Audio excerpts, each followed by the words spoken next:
시청자 여러분 안녕하십니까. 하루의 뉴스를 정리해드리는 YTN 뉴스나이트입니다. 윤석열 대통령이 오늘 저녁 기시다 일본 총리와 한일 정상회담을 또 진행했습니다. 대통령 취임 이후 6번째고 올해만 4번째 만남이죠.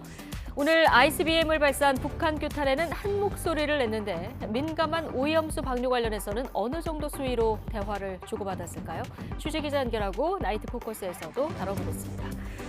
방향을 같이 할 수 없다면 유쾌한 결별도 각오해야 한다. 이상민 의원의 이 발언에 민주당 지도부가 경고를 결정했습니다. 만장일치 경고 결정인 만큼 계속하면 징계할 거라는 압박이라는 해석도 나오는데요. 자, 여러분은 이 발언 어떻게 판단하십니까? 역시 나이트 포커스에서 다뤄보고요. 수요일 뉴스나이트 오늘의 헤드라인부터 정리해드립니다.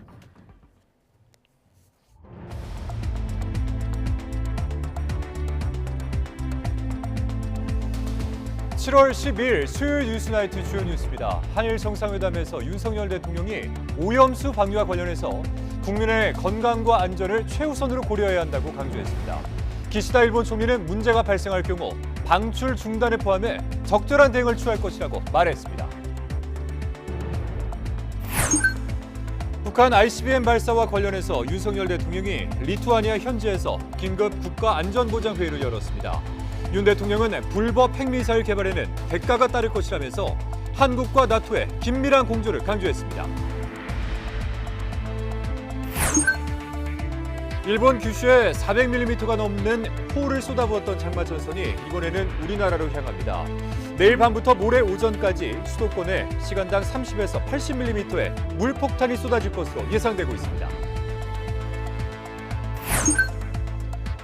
다음 달부터 서울 시내버스 요금이 300원, 10월부터는 지하철 요금이 150원 오릅니다. 8년 만에 일제히 인상되는 건데 오세훈 서울시장은 대중교통 적자를 그대로 둘 수 없어 어려운 결단을 내렸다고 설명했습니다. 한국은행 금융통화위원회가 현재 연 3.5%인 기준금리를 조정할지 내일 결정합니다.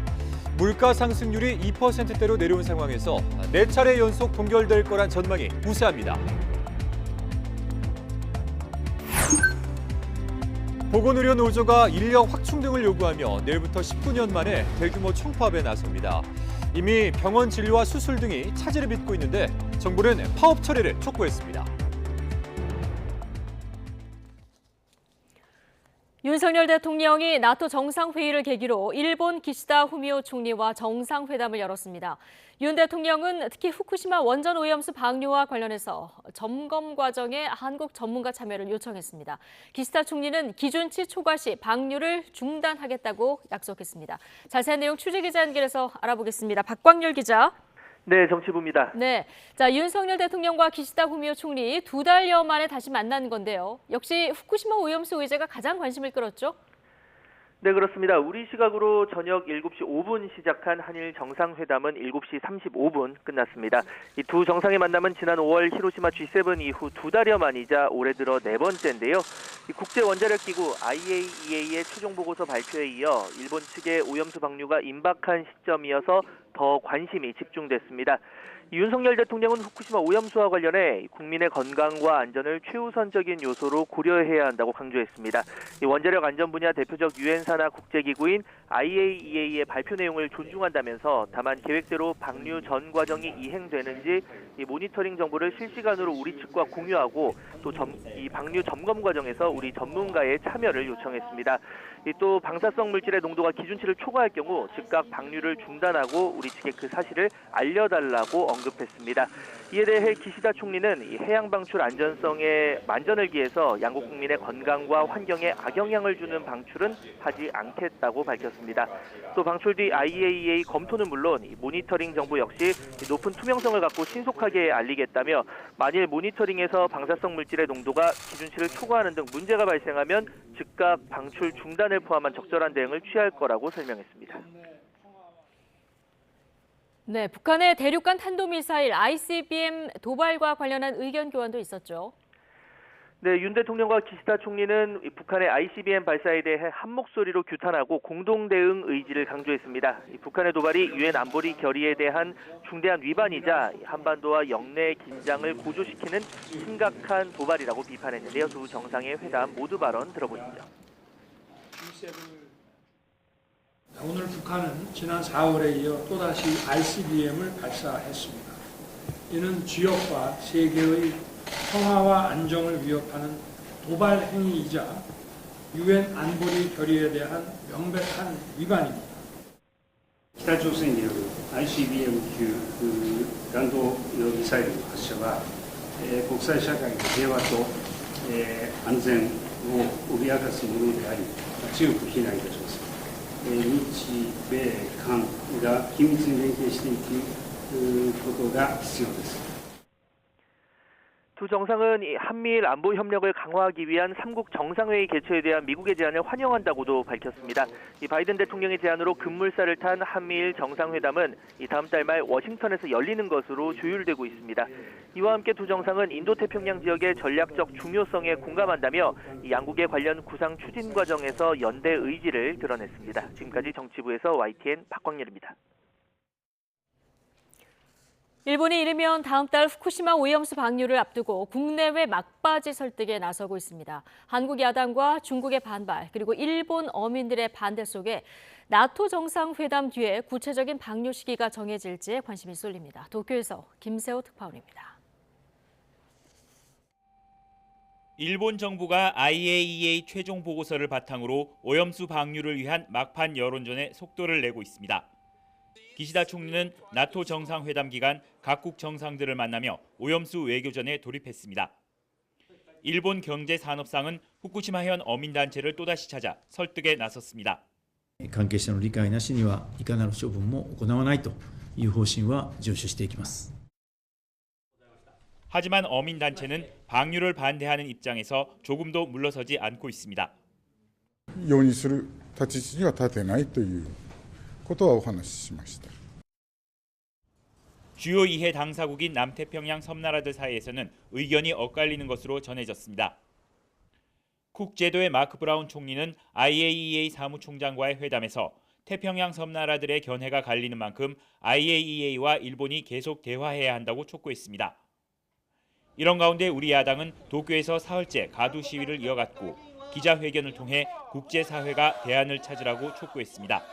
20년, 30년간 방류됐을 때 돌이킬 수 없는 불가역적인 상황에 놓이게 되어질 것이고 우리는 그것을 회복할 수가 없을 것입니다. 또 야당 의원들과 손잡고 해양 방류 계획 재검토를 요구하는 공동 성명도 발표했습니다. 여기에 홍콩은 오염수를 방류하면 일본산 수산물 수입 금지를 확대하겠다고 연일 경고하고 있습니다. 올여름 방류 계획에 변함이 없다고 못 박은 일본. 기시다 총리가 이번 나토 정상회담을 마친 뒤 구체적인 방류 시기에 대한 결심을 굳힐지가 초미의 관심사로 떠오르고 있습니다. 도쿄에서 YTN 김세호입니다. 미군 정찰기의 공해상 정찰 비행을 비난해온 북한이 동해상으로 대륙간 탄도미사일 ICBM을 발사했습니다. 정상 각도가 아닌 고각으로 발사된 미사일은 1000km가량을 비행했는데 군은 추가 도발 가능성을 예의주시하고 있습니다. 김문경 기자입니다. 오전 10시쯤 평양 일대에서 동해상으로 미사일 한 발이 솟구쳐 올랐습니다. 지난달 15일 한미연합 화력 병멸 훈련에 반발하며 탄도미사일을 발사한 지 27일 만입니다. 이 미사일은 1000km쯤 비행한 뒤 동해상에 떨어졌는데 합동참모본부는 장거리 탄도미사일로 추정했습니다. 일본은 이 미사일이 1시간 14분 동안 비행하면서 역대 미사일 가운데 최장 비행 시간을 기록했다고 전했습니다. 북한의 장거리 탄도미사일 발사는 지난 4월 13일 고체 연료 기반의 대륙간 탄도미사일 ICBM 화성 18형 발사 이후 90일 만인데 이번에도 같은 미사일로 추정됩니다. 북한의 군사정찰위성 발사 실패 이후에 국면 전환을 위해 미국의 정상적인 정찰 비행을 빌미 삼아 시선을 외부로 돌리는 말폭탄과 함께 ICBM 발사를 한 것으로 보입니다. 앞서 김여정 노동당 부부장은 미군 정찰기가 북한의 배타적 경제수역 이지 상공을 침범했다고 주장하며 군사 대응을 위협해왔는데 이를 실행에 옮긴 것으로 보입니다. 특히 지난달 15일 일본의 배타적 경제수역 안으로 향했던 미사일이 이번에는 밖에 떨어지면서 북한이 자신의 주장을 합리화하기 위해 비행 거리와 방향을 조절한 게 아니냐는 지적도 나옵니다. 군 당국은 미사일 발사 직후 한미가 연합 방위 태세를 더욱 굳건히 할 것을 확인했다며 유엔 안보리 결의를 위반하는 행위를 즉각 중단하라고 촉구했습니다. 오는 27일 정전기념일 70주년을 전후해 핵무기를 탑재한 미군의 전략핵 잠수함 SSBN이 한국에 기항할 것으로 예상되는 가운데 식량난 속에 정찰위성 발사 실패로 체면을 구긴 북한이 이를 빌미 삼아 내부 결속을 다지고 도발을 이어갈 거란 관측이 제기됩니다. YTN 김문경입니다. 북한의 ICBM 발사에 윤석열 대통령은 나토 정상회의가 열리는 리투아니아 현지에서 긴급 NSC 상임위를 주재했습니다. 북한의 대가가 따를 것이라는 점을 분명히 하면서 한미일 안보 협력을 주문했습니다. 나토 회의에선 나토와 군사정보 공유를 확대할 것이라고 밝혔습니다. 리투아니아에서 박소정 기자입니다. 나토 정상회의 마지막 날, 북한의 대륙간 탄도미사일 발사에 윤석열 대통령은 리투아니아 현지에서 국가위기관리센터를 화상으로 연결해 긴급 국가안전보장회의 NSC 상임위원회를 주재했습니다. 불법 핵미사일 개발에는 대가가 따른다는 점을 분명히 하면서 국제사회의 더욱 강력한 대응과 제재에 직면할 것이라고 경고했습니다. 회의 참석자들에게는 군사 외교적 조치를 차질 없이 실시하고 오는 18일 처음 열리는 한미 핵협의 그룹 NCG 회의에서 확장 억제 실행력을 강화하라고 지시했습니다. 한미일 실시간 미사일 경보 정보 공유와 해상 미사일 방어 훈련 등 한미일 안보 협력 확대도 주문했습니다. 이어 아시아 태평양 4개 파트너국 AP4 정상회동의 사회를 맡은 윤 대통령은 북한 도발이 규범 기반 질서에 대한 정면 도전으로 묵과할 수 없다면서 집단 안보 태세를 언급했습니다. 대서양의 안보와 태평양의 안보가 결코 분리될 수 없다는 것을 다시 한번 보여주고 있습니다. 나토와 연대해서 강력한 집단 안보 태세를 확립해야 된다고 생각합니다. 또 나토 동맹국 파트너국 정상회의에서는 북한 핵미사일이 유럽까지 타격할 수 있는 실질적 위협이라며 한국과 나토의 긴밀한 공조를 강조했습니다. 앞서 체결한 한 나토 개별 맞춤형 파트너십을 통해 나토와 군사정보 공유를 확대할 것이라고도 밝혔습니다. 이미 나토에 있는 전장정보 수립과 수집 활용 체계, 즉 바이시스에 참여해 군사정보를 공유한다는 구상인데 각 나라 자율로 공유하는 시스템인 만큼 우리가 새로운 정보를 얻기보다는 우리 정보를 나토에 제공하는 수준에 그칠 것이란 해석도 나옵니다. 윤 대통령은 이와 함께 우크라이나 재건을 위한 나토의 우크라이나 신탁 기금에 참여하겠다고 발표했는데 구체적인 시기와 규모는 추후 협의를 통해 정해질 것으로 보입니다. 리투아니아 빌뉴스에서 YTN 박소정입니다. 보건의료노조가 내일 총파업에 나섭니다. 19년 만에 대규모 총파업인데요. 일선병원에서는 수술 일정이 취소되는 등 의료 차질은 이미 시작됐습니다. 기정훈 기자가 보도하겠습니다. 암 환자 집중치료기관인 국립암센터는 보건의료노조의 총파업이 예고된 13일과 14일 수술 100여 건을 모두 취소했습니다. 간호사 등 보건의료 인력 절반 이상이 파업에 참여할 것으로 알려지면서 입원실 간호 인력이 부족해질 수 있기 때문입니다. 지난 월요일부터는 신규 환자도 받지 않는 등 외래 진료도 축소된 데다 항암 치료 일정 역시 줄줄이 연기될 전망입니다. 파업하면 항암 주사가 더 문제예요. 매일매일 맞아줘야 되는데 그걸 못 맞으면 3, 4일이나 뜨니까 그 스케줄이 엄청 큰 차이가 생기거든요. 암 환자와 보호자들은 걱정을 숨기지 못합니다.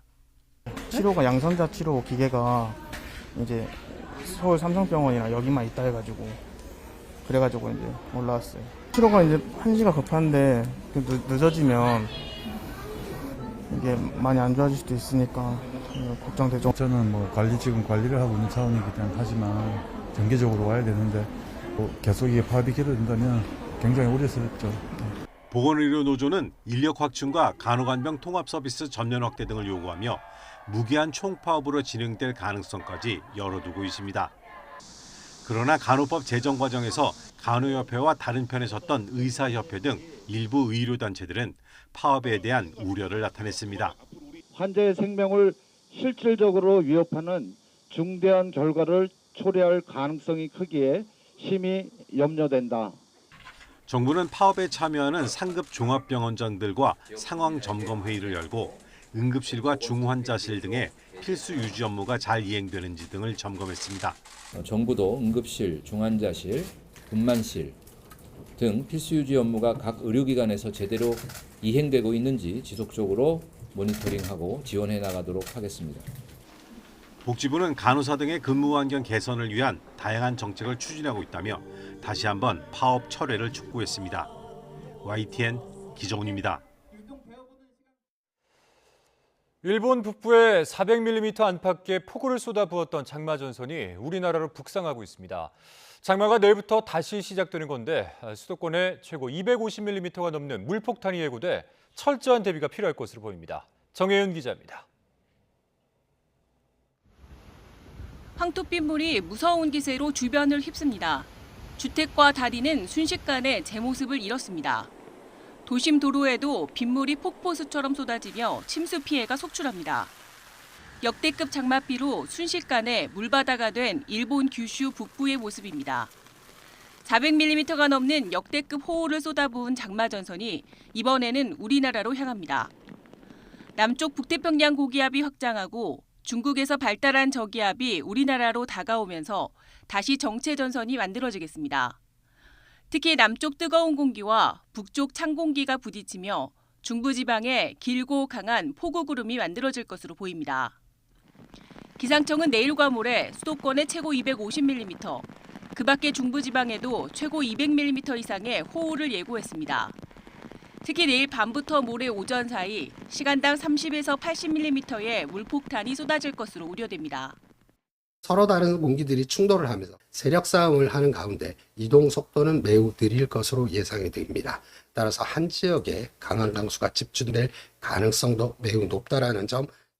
다시 활성화된 장마는 이틀 정도 중부지방에 장맛비를 뿌린 뒤 주말부터 남부지방으로 이동해 또 호우를 쏟아부을 전망입니다. 이후 다음 주에도 내륙을 오르내리며 계속 비를 뿌리겠습니다.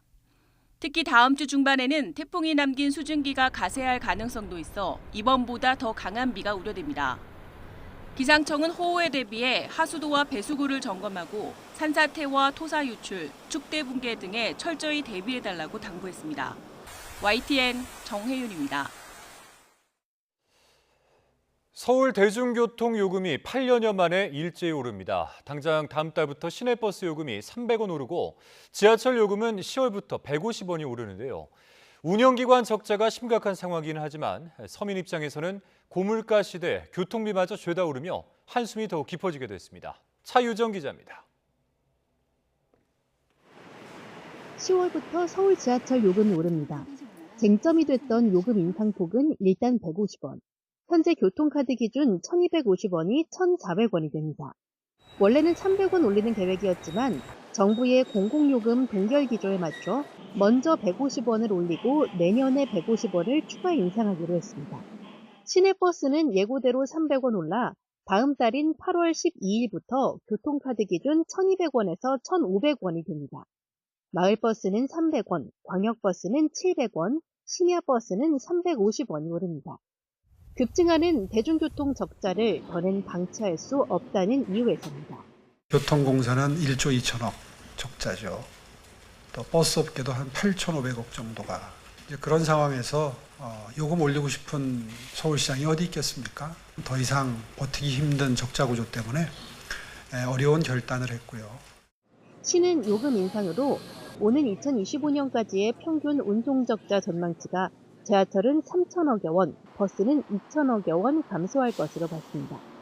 서울시의 대중교통 요금 인상은 지난 2015년 6월 이후 8년여 만. 적자 해소 필요성은 이해하지만 시민들은 가뜩이나 고물가 시대에 교통요금이 크게 오르자 한숨부터 나옵니다. 지금도 사실 좀 부담이 없지 않아 있긴 한데 아무래도 좀 더 오르게 되면 지금도 교통비 때문에 좀 많이 힘들고 있거든요. 그래서 많이 좀 타격이 좀 크지 않을까. 정해놓은 생활비보다는 조금 많이 오버될 것 같아가지고. 너무 한 번에 확 올라와 버리니까 몇백 원이어도 이제 한 달 단위로 들어가면 엄청 많이 차이가 나잖아요. 저도 학생이다 보니까 돈도 알바 같은 거 하면 많이 못 버는데 많이 부담이 되는 건 맞는 것 같아요. 수도권 통합 환승과 지하철 거리 비례에 적용되는 거리당 추가 요금은 동결되며 요금 조정 전 충전한 지하철 정기권은 2주 기간까지 사용 가능합니다. YTN 차유정입니다. 다음 달로 예정된 원유값 인상을 앞두고 우유 가격이 과도하게 오르는 것을 막기 위해 정부가 업계 관계자들을 잇따라 만나고 있습니다. 하지만 지난번 라면값 인하 때처럼 정부의 압박이 통하기는 쉽지 않아 보입니다. 보도에 박홍구 기자입니다. 농림축산식품부가 지난달 26일 제분업계 관계자들과 만나고 하루가 지나자 농심을 시작으로 라면 업체 등은 줄줄이 가격 인하를 발표했습니다.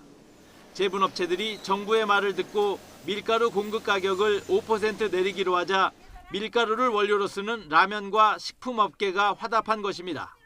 하지만 우유는 가격 결정과 직결된 원유값 인상폭이 이미 정해져 있습니다.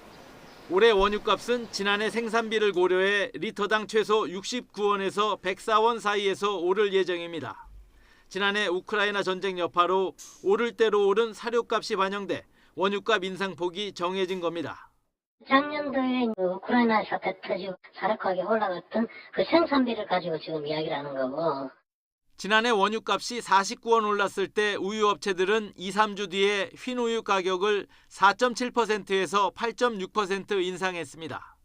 따라서 올해는 인상폭이 더 커질 것이란 전망이 나오자 농식품부는 유업체와 낙농업계를 잇따라 만나며 가격 인상을 최소화해달라고 요청했습니다. 제가 듣기로는 소비자 심리 저항이 있을 수 있으니까 지나친 가격 인상은 자제해달라 약간 그런 식으로 저도 전달 받았거든요. 하지만 우유업계와 낙농가는 비용 상승과 소비 감소 등의 영향으로 이미 어려움에 처해 있어 가격 인상이 절실한 상황입니다. 양측은 오는 19일 원유값 협상을 마무리하고 다음 달부터 인상된 가격으로 거래를 시작할 계획이어서 조만간 우유값 인상이 현실화할 것으로 보입니다. YTN 박홍구입니다.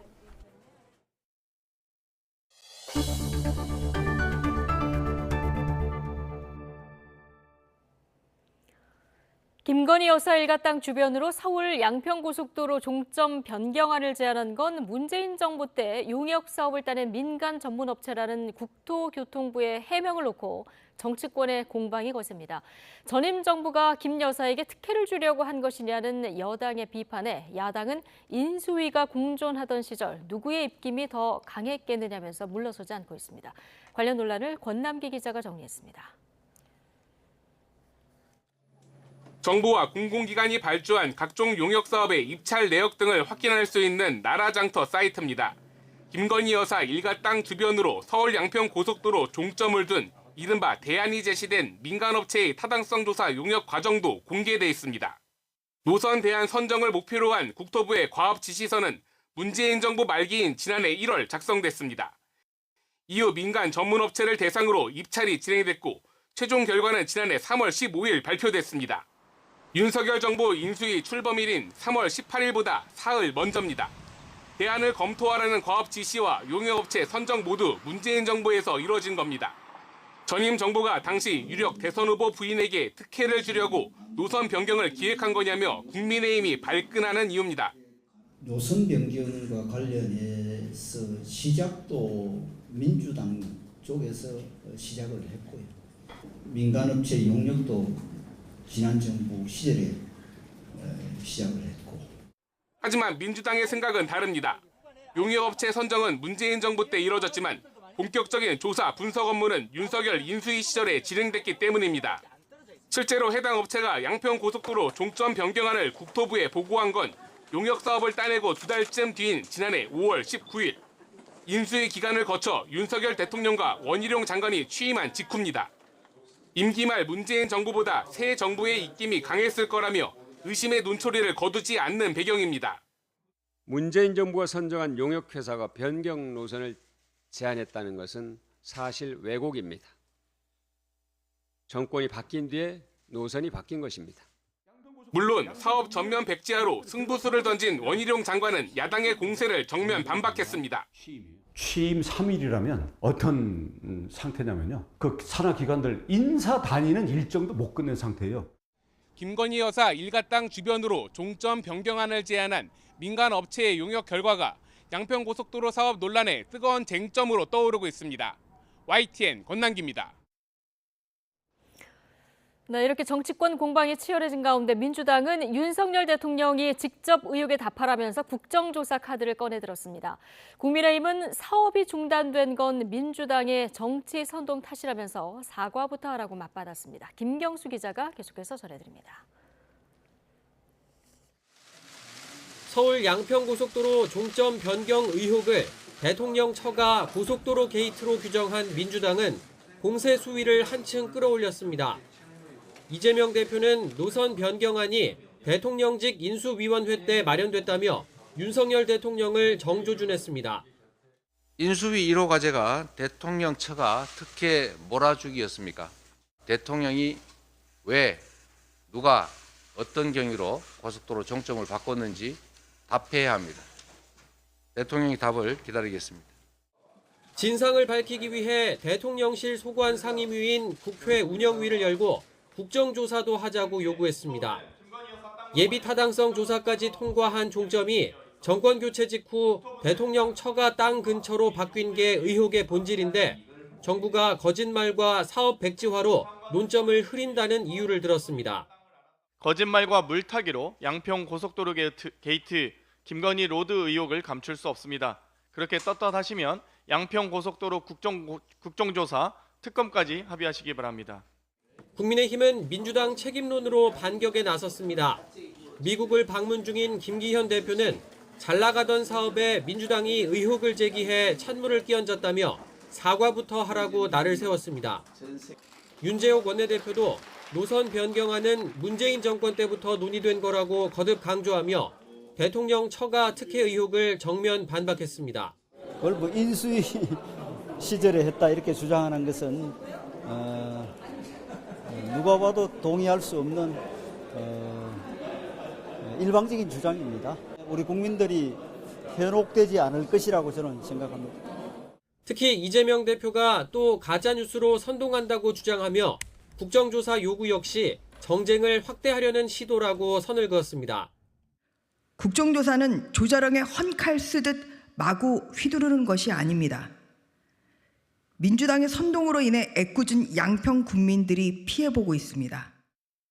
다음 주 월요일 원희룡 장관이 출석하는 국회 국토교통위원회 현안 질의에선 고속도로 노선 변경 의혹을 두고 여야 난타전이 예상됩니다. 해외 순방 중인 윤 대통령이 돌아오면 대통령실로 여야 대치 전선이 확대될 가능성도 커 보입니다. YTN 김경수입니다. 네, 한국은행 금융통화위원회가 내일도 기준금리를 동결할 거란 전망이 우세합니다. 다만 가계대출 오름세가 심상치 않아서 걱정입니다. 김지선 기자입니다. 지난 2월부터 줄곧 3.5%로 묶였던 우리 기준금리. 이번 회의에서도 현 수준을 유지할 거란 전망이 우세합니다. 채권 전문가 10명 가운데 9명은 이번 달 기준금리가 동결될 것으로 내다봤습니다.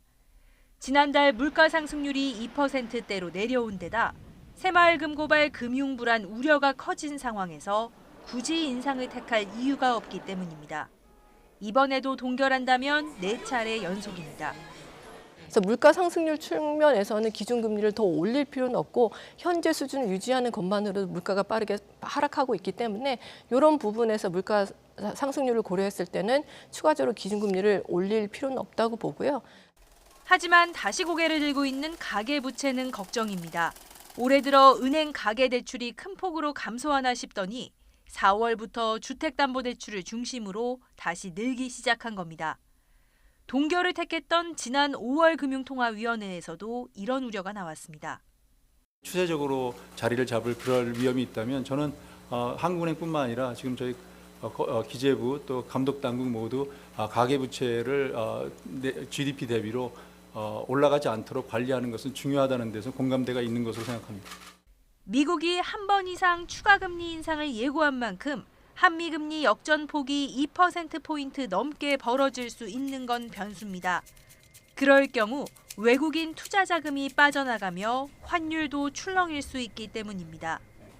그런 만큼 우리도 동결은 하되 한 차례 인상 가능성을 열어둘 거로 보입니다. YTN 김지선입니다. 주택 거래량이 늘면서 은행 주택담보대출이 지난 한 달 동안 7조 원이 증가했습니다. 한국은행이 발표한 금융시장 동향 자료를 보면 지난달 가계가 은행에서 받은 대출은 5월보다 5조 9천억 원 늘어난 1,062조 3천억 원으로 집계됐습니다. 주택담보대출이 7조 원 늘었는데 지난 2020년 2월 7조 6천억 원 증가한 이후의 최대치입니다. 한국은행은 부동산 대출 규제가 완화되고 주택 구입 자금 수요가 확대된 영향에 따른 것으로 분석했습니다. 미국계 헤지펀드 엘리엇에 1,300억 원을 배상하라는 국제 투자 분쟁 판정에 정부가 취소 소송을 내는 방안을 유력하게 검토하고 있습니다. 소송 제기 기한은 오는 18일까지로 법무부는 이르면 이번 주에 불복 여부를 최종 결정할 방침입니다. 김혜린 기자입니다. 삼성물산과 제일모직 합병에 우리 정부가 부당하게 개입해 피해를 봤다며 투자자 국가 간 소송 ISDS를 제기한 엘리엇. 5년에 걸친 공방은 원금 690억 원과 이자 등 모두 1,300억 원을 배상하라는 우리 정부 책임론으로 귀결됐습니다. 그런데 정부가 이 국제상설중재재판소 판정을 취소해달란 소송을 제기하는 방안을 적극적으로 검토하는 것으로 전해졌습니다. ISDS 판정은 단심제여서 불복한다면 제3국인 영국 법원에 별도 취소 소송을 내야 합니다. 판정을 뒤집을 수 있을지 불확실하고 막대한 법률 비용만 추가될 거란 우려에도 불구하고 법무부는 국민연금의 의결권 행사는 ISDS 소송 대상이 될 수 없다는 점을 핵심 주장으로 내세울 것으로 알려졌습니다. 삼성물산 합병에 찬성한 국민연금이 주주권을 행사한 자체는 중재재판소 판정 관할을 넘어 ISDS가 성립할 수 없다는 겁니다. 앞서 재판소는 문영표 전 장관 등이 국민연금 의결권 행사에 개입했다는 국정농단 판결을 정부 배상 책임의 주요 근거로 삼았는데 이를 우회해 중재 판정 대상 유무로만 중점적으로 다툰다면 승산이 없지 않다는 판단으로 해석됩니다. 엘리엇과 같은 취지로 2억 달러 배상을 요구한 미국계 사모펀드 메이슨의 소송이 남아있다는 점 역시 정부가 불복을 검토하는 이유로 꼽힙니다. 결국은 쟁점은 뭐냐면은 이 국민연금공단의 주주권 행사라는 게 정부의 조치로 볼 수 있느냐라는 것인데 만약에 그 주장이 받아들여진다면 그 쟁점은 동일하게 메이슨 사건에도 직접적인 영향을 주는 것이죠. 소송 기한은 오는 18일까지로 정부는 이르면 이번 주 안에 최종 불복 여부를 발표할 것으로 보입니다. 이런 가운데 정부는 미국계 사모펀드 론스타 측에 세금 1,600억 원을 반환하라는 우리 법원의 1심 판결에 항소하는 방안도 검토하고 있습니다. YTN 김혜린입니다. 국민의힘과 정부는 실업급여 제도가 실직자의 재취업을 지원하는 본연의 역할에서 벗어나 불공정의 원인이 되고 있다며 개선하자는 데 뜻을 모았습니다. 박대출 정책위 의장은 국민의힘 노동개혁특별위원회가 오늘 국회에서 연 민당정 공청회 뒤에 기자들과 만나 실업급여를 받는 것이 일해서 버는 돈보다 더 많아지는 사례가 생기며 많은 문제가 발생하고 있다고 지적했습니다. 그러면서 이를 개선하기 위해서 형식적인 구직 활동에 대한 제재를 강화하고 브로커가 개입된 부정수급에 대해선 특별 점검과 기획조사를 하겠다고 밝혔습니다. 비상장 주식의 상장이 확정된 것처럼 투자자들을 속여서 110억 원을 가로챈 투자 사기 일당이 경찰에 붙잡혔습니다. 조직폭력배도 개입한 범행은 상당히 체계적이고 치밀하게 이루어져서 경찰은 이들에게 범죄단체 혐의도 적용했습니다. 임형준 기자입니다. 자다가 막 깬 듯한 남성을 경찰이 에워쌉니다. 주식투자 사기 조직에서 본부장을 맡은 핵심 관계자가 검거되는 장면입니다. 네, 우리가 다시 한번 설명하지만 자본시장법하고 범죄단체 조직 관련해가지고 본인한테 체포 영장이 발부가 됐어. 경찰이 투자 사기를 저지른 혐의로 51명을 붙잡고 이 가운데 조직폭력배인 총책 A씨 등 11명을 구속했습니다. 경찰 조사 결과 이들은 과거 회원제 주식 리딩방을 운영하며 수집한 개인정보를 이용해 피해자들에게 접근한 것으로 드러났습니다. 그러고선 비상장 회사 3곳의 주식이 수개월 안에 상장될 거라며 300%의 고수익을 약속했는데 모두 거짓이었습니다. 올해 하반기에 코스닥 상장하는 마지막 매도 안내 드릴 건데 여기서는 못해도 300% 정도 수익을 보고 있거든요. 지난해 1월부터 6월까지 864명을 속여서 가로챈 돈은 모두 110억 원. 경찰은 이들이 범죄 수익금으로 얻은 현금과 기금속 7억 원어치를 압수하고 27억 원 더 추징 보전 조치했습니다. 또 총책부터 본부장, 관리책 등 세부적으로 역할을 나눠 범행을 저질렀다고 보고 적극적으로 가담한 33명에게는 범죄단체를 조직한 혐의를 적용했습니다. 총책, 관리자, 비상장 주식 공급책, 관리책, 그다음 본부장, 그다음 상담원, 팀장 이쪽까지는 범단을 적용했고, 총책인 A씨가 다른 사기 조직을 찾아가 흉기로 위협하다가 현행범으로 체포됐던 것도 수사 과정에서 확인됐습니다. 투자자를 많이 끌어모은 본부장급을 빼돌리려는 시도가 감지되자 이를 막으려고 벌인 일이었습니다. 경찰은 고수익을 보장하며 투자자를 모으는 경우 사기 범죄일 가능성이 커서 주의해야 한다고 당부했습니다. YTN 임영준입니다. 최근 큰 불이 났던 한국타이어 대전 공장에서 이번에는 노동자가 기계 설비에 끼어 숨지는 사고가 발생했습니다. 특히 지난 2020년에도 사망 사고가 났던 이 성형 공정에서 또다시 사고가 난 것으로 전해졌는데요. 경찰과 노동당국에서 정확한 사고 원인을 조사하고 있습니다. 양동훈 기자입니다. 한국타이어 대전 공장에서 노동자가 기계 설비에 끼었다는 신고가 접수된 건 오후 3시 반쯤입니다. 119 구급대가 심정지 상태에 빠진 50대 노동자 A씨를 병원으로 옮겼지만 결국 숨졌습니다. A씨가 일하던 곳은 타이어 모양을 잡는 성형 공정. 기계 설비에 몸이 낀 A씨를 주변 노동자들이 구조한 뒤 119에 인계했던 거로 전해졌습니다. 한국타이어 대전 공장에서는 지난 2020년에도 40대 근로자가 설비에 끼어 숨졌는데 당시 사고가 났던 곳도 성형 공정이었습니다. 숨진 노동자는 협력업체 직원이 아닌 한국타이어 본사 소속인 거로 알려졌습니다. 한국타이어 대전 공장은 지난 3월에 큰 불이 나 타이어 21만 개가 불탄 곳입니다. 이후 불에 타지 않은 1공장 가동을 재개했지만 지난달 말 또 화재가 발생해 직원 1명이 연기 흡입으로 병원 치료를 받는 등 각종 사고가 계속 이어지고 있습니다. 경찰은 목격자들과 현장 CCTV 등을 통해 정확한 사고 원인을 조사할 방침입니다. 노동당국은 이번 사고에 중대재해처벌법을 적용할 수 있을지 검토하고 있습니다. YTN 양동훈입니다.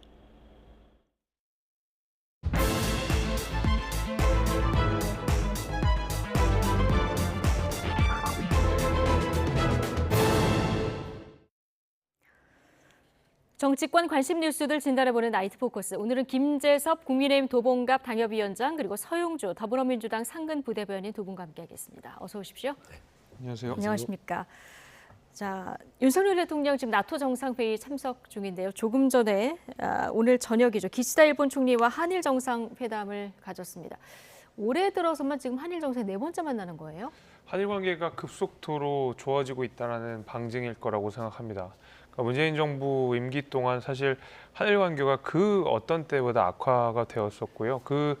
악화된 한일 관계 때문에 가장 피해를 많이 본 건 결국 국민이라고 생각합니다. 결국 세계가 사실상의 이제 2차 냉전 시기로 접어들었다라는 어떤 외교 학자들의 평가인 것처럼 한미일의 공조가 그 어느 때보다도 중요해진 시점이고요. 북중러의 연대가 단단해지고 북한의 도발이 끊임없이 이루어지고 있는 상황에서 한미일 공조가 굉장히 중요한 이 시점에 일본과의 적극적인 교류와 협력을 국민들께 보여드리고 실제적인 결과로 지금 나아가고 있다는 대단히 긍정적인 면이라고 생각이 됩니다. 다만 그 후쿠시마 오염수 관련돼서 국민들의 우려가 큰 만큼 대통령께서 우리 국민들의 그 우려들을 기시다 총리에게 잘 전달하는 그런 역할도 같이 꼭 이루어져야 된다 이렇게 생각이 됩니다. 예, 한일 관계가 사실 정상화되는 건 좋은데 일본과 우리나라 사이에 좀 민감한 이슈들이 중간에 끼어 있어서 이걸 잘 이제 넘어가야 되는데요. 일단 오늘 한일 정상이 만난다고 하니까 우리 국민 입장에서 가장 관심인 것은 후쿠시마 오염수 방류 관련해서 양국 정상이 어떤 대화를 나누느냐 이거 아니었겠습니까? 모두 발언에서는 이 관련 내용이 없었고요. 회담에서는 다뤄졌는데 어떤 대화가 오고 갔는지 저희가 그래픽으로 좀 정리를 해봤는데요. 윤석열 대통령은 일단 우리 그 국민 건강과 안전을 최우선 요소로 고려해달라 이런 요청을 했고요. 또 방사성 물질 농도가 기준치를 초과하는 상황이 발생하면 방류를 중단하고 알려달라 이렇게 요청을 했고요. 기시다 일본 총리는 양국 국민의 건강과 환경에 악영향을 주는 방출은 하지 않겠다. 문제가 발생하면 계획대로 방출 중단을 포함해서 적절한 대응을 하겠다. 자, 이 정도의 대화가 오갔습니다. 어떻게 보십니까? 그냥 통상적인 원론적인 얘기를 한 것 같아요. 당연히 문제가 발생하면 방출하면 안 되죠. 네. 너무 당연한 얘기 아닙니까? 그러니까 이제 방출을 하기 전에 문제를 얘기하는 거죠. 그러니까 우리 국민들이 우려하는 것은 물론 윤석열 대통령께서 말씀을 잘 하셨어요.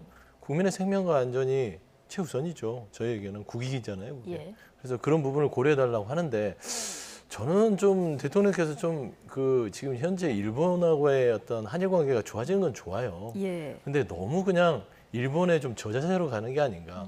좀 강하게. 원래 윤석열 대통령이 시원시원하게 얘기하지 않습니까? 그러면 지금 국민들 10명 중 8명이 아직도 불안해한다. 그런데 이제 방류가 결정돼 있긴 하지만 최근에 보도를 보면 IAEA 보고서에 나오는 최종 보고서에 다액 정철이 있어서 알프스에 대한 점검이 없다는 보도가 있더라. 이건 어떻게 된 거냐? 이런 부분들을 좀 물어봤어. 좀 이게 좀 안심할 수 없다. 다시 한번 좀 검증을 해달라. 라는 이런 얘기를 좀 하고요. 그 다음에 꼭 이거를 해양에 버려야 되냐? 라고 얘기할 수 있는 거 아니겠습니까? 그러니까 방류의 방식을 좀 바꾸는 게 어떻겠냐? 그러니까 최근에 저는 그 전문가들이나 어떤 시민단체에서 아주 전문적으로 얘기하는 게 원전 사고 대응의 기본 원칙이요. 세계적으로 시키고 가두랍니다. 시켜서 가두는 거예요. 그런데 이런 부분들을 대통령께서 충분히 공부를 하셨을 거라고 보는데 굳이 기시다 총리에게 빤한 답이 나올 수 있는 질문. 우리 국민의 생명과 안전을 최우선을 한다. 그랬더니 기시다 총리께서는 그게 문제가 있으면 방류하지 않겠다. 너무 당연한 얘기들이 오간 게 좀 아쉬웠다. 예. 조금 더 국민의 생명과 안전, 불안감을 좀 해소할 수 있는 발언들을 했으면 어땠을까라는 좀 그런 아쉬움을 가지고 있습니다. 네. 민주당은 한일 정상회담에서 오염수 투기 보류를 대통령이 요구해야 된다 이렇게 얘기했기 때문에 좀 오늘 나온 대화가 좀 미흡하다 이렇게 보시는 것 같은데요. 앞서 전해드린 그런 내용 외에도 윤석열 대통령이 이제 모니터링 정보를 실시간으로 우리와 공유해달라 이 얘기를 했고요. 방류 점검 과정에 우리 전문가도 참여시켜달라 이런 요청도 좀 있었는데 김재섭 위원장은 오늘 이 대화 내용 어떻게 평가하시고 어떤 내용이 앞으로 좀 더 보충이 돼야 된다고 보십니까? 그러니까 제 마음 같아서도 방류 안 되면 가장 좋겠습니다. 예. 근데 방류를 해야 되는 이유가 있는 거 아니겠습니까? 그러니까 계속 지적하고 있는 것이 이것이 예를 들면 고체화를 한다든지 아니면 증발을 시킨다든지 아니면 그대로 가지고 있는다든지 이 여러 가지 안 중에서 그나마 가장 안전한 방식이 방류라는 것이고요. 예를 들면 천재지변이 일어나서 해일이 일어나서 그 저류 시설이 파괴되거나 했을 때 그 후폭풍을 감당하기 어렵기 때문에 가장 안전한 방식으로 방류를 하는 것이 현재 과학기술로서는 가장 안전하다. 그리고 그 안전이라고 하는 것이 어떤 검증된 과학적 기준에 의한 기준이 설정이 되어 있는 것이고요. 그 기준치 이하라는 거 아니겠습니까? 예. 그래서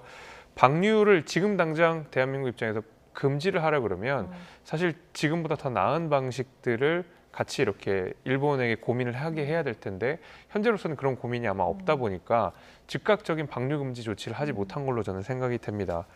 그렇기 때문에 어쩔 수 없이 방류를 해야 한다 그러면 대한민국 국민들 입장에서는 지금 방류되는 이 오염수가 과연 안전치 이상인지 이하인지 그걸 실시간으로 보고받고 문제가 있을 때는 즉각 방류 금지 요청을 할 수 있어야 되는 거라고 생각이 되거든요. 네. 그러면 우리 정부 입장에서는 가장 그나마도 안전한 방식이 방류다. 그렇다 그러면 그 방류를 하는 과정에서 우리 국민들이 투명하게 다 볼 수 있게 해달라라고 하는 것이 아마 이번 정상회담 내에서 할 수 있는 어떤 일들이 아니었을까 저는 그렇게 생각이 됩니다. 네. 일본이 아마 나토 정상회의 끝나고 나면은 방류 시점을 좀 결정할 그런 전망이죠. 그러겠죠. 지금 보면 여름을 넘기지 않겠다라고 이제 일본 언론 내에서 이제 많이 보도를 하더라고요. 네. 그러니까 좀 빨리 방류를 해버려야 일단은 저질러놔야 수습이 불가능할 거니까 저는 그런 생각을 일본에서 가지고 있다고 봅니다. 근데 저는 윤석열 대통령께서 이 얘기를 꼭 하셨으면 하는 바람이 네. 조금 시간을 가지고 검증하면 안 될까라는 말을 기시다 총리에게 왜 못했을까? 불안해한다. 한 서너 달이라도, 4-5달이라도 IAEA 보고서에 대해서 좀 서로 간의 문제 제기를 통해서 한번 검증을 좀 할 시간을 가지는 게 좋겠다. 네. 기시다 총리가 어떻게 생각하냐. 좀 그런 부분을 고려해달라. 라고 했으면 얼마나 좋을까 생각이 들어요. 예를 들어서 아까 이제 방류가 최선의 선택이라고 하는데요. 제가 예를 들어서 기억날지 모르겠습니다. 핀란드에 3마일이라는 그 원전 사고가 났던 게 있습니다. 여기가 5레벨이에요. 지금 후쿠시마는 7레벨이라 해서 더 단계가 높습니다. 원폭 원전 사고 자체가요. 근데 핀란드는 당시 어떻게 했냐면요. 452m 아래에 온칼로 방패장을 뚫습니다. 그걸 20년을 뚫습니다. 20년을 뚫어서 거기에다가 가둡니다. 핵 폐기물. 그러니까 오염수 같은 것이죠. 20년을 본인들이 시켜서 가두는 거예요. 자국 내에. 이게 10만 년 동안 여기에다가 보관한다고 생각하고 이런 식으로 처리를 하는 거예요. 이런 것들이 따지고 보면 대안이 될 수 있음에도 불구하고 왜 일본이 그 어떤 비용 측면이나 본인들의 편리성에 따라서 태평양에다 그냥 방류하는 부분들을 그냥 우리가 묵인해야만 되는지에 대해서 좀 대통령으로서 그 문제의식이 조금 부족하지 않았냐. 라는 좀 그런 아쉬움을 다시 말씀드리고 싶습니다. 핀란드 사례를 들어주셨는데 이게 이제 단순 비교가 되는 사례인지는 제가 이게 체르노빌하고도 비슷합니다. 7레벨인 체르노빌 자체도 본토에다가 시키고 가뒀습니다. 이거는 팩트고요. 그래서 이런 부분들이 충분히 그 반대, 지금 IAEA 보고서에 있어서 방류 방식에 있어서 주장하는 과학자들 측에서 나온 이야기다라고 좀 말씀드리고 싶습니다. 예. 자, 과학적인 안전성. 자, 이게 담보가 되더라도 국민 불안감은 좀 별개이지 않느냐. 그렇기 때문에 조금 시간을 가지고 천천히 방류하는 것 정도는 요청할 수 있지 않겠느냐는 얘기신데요. 어떻게 보십니까?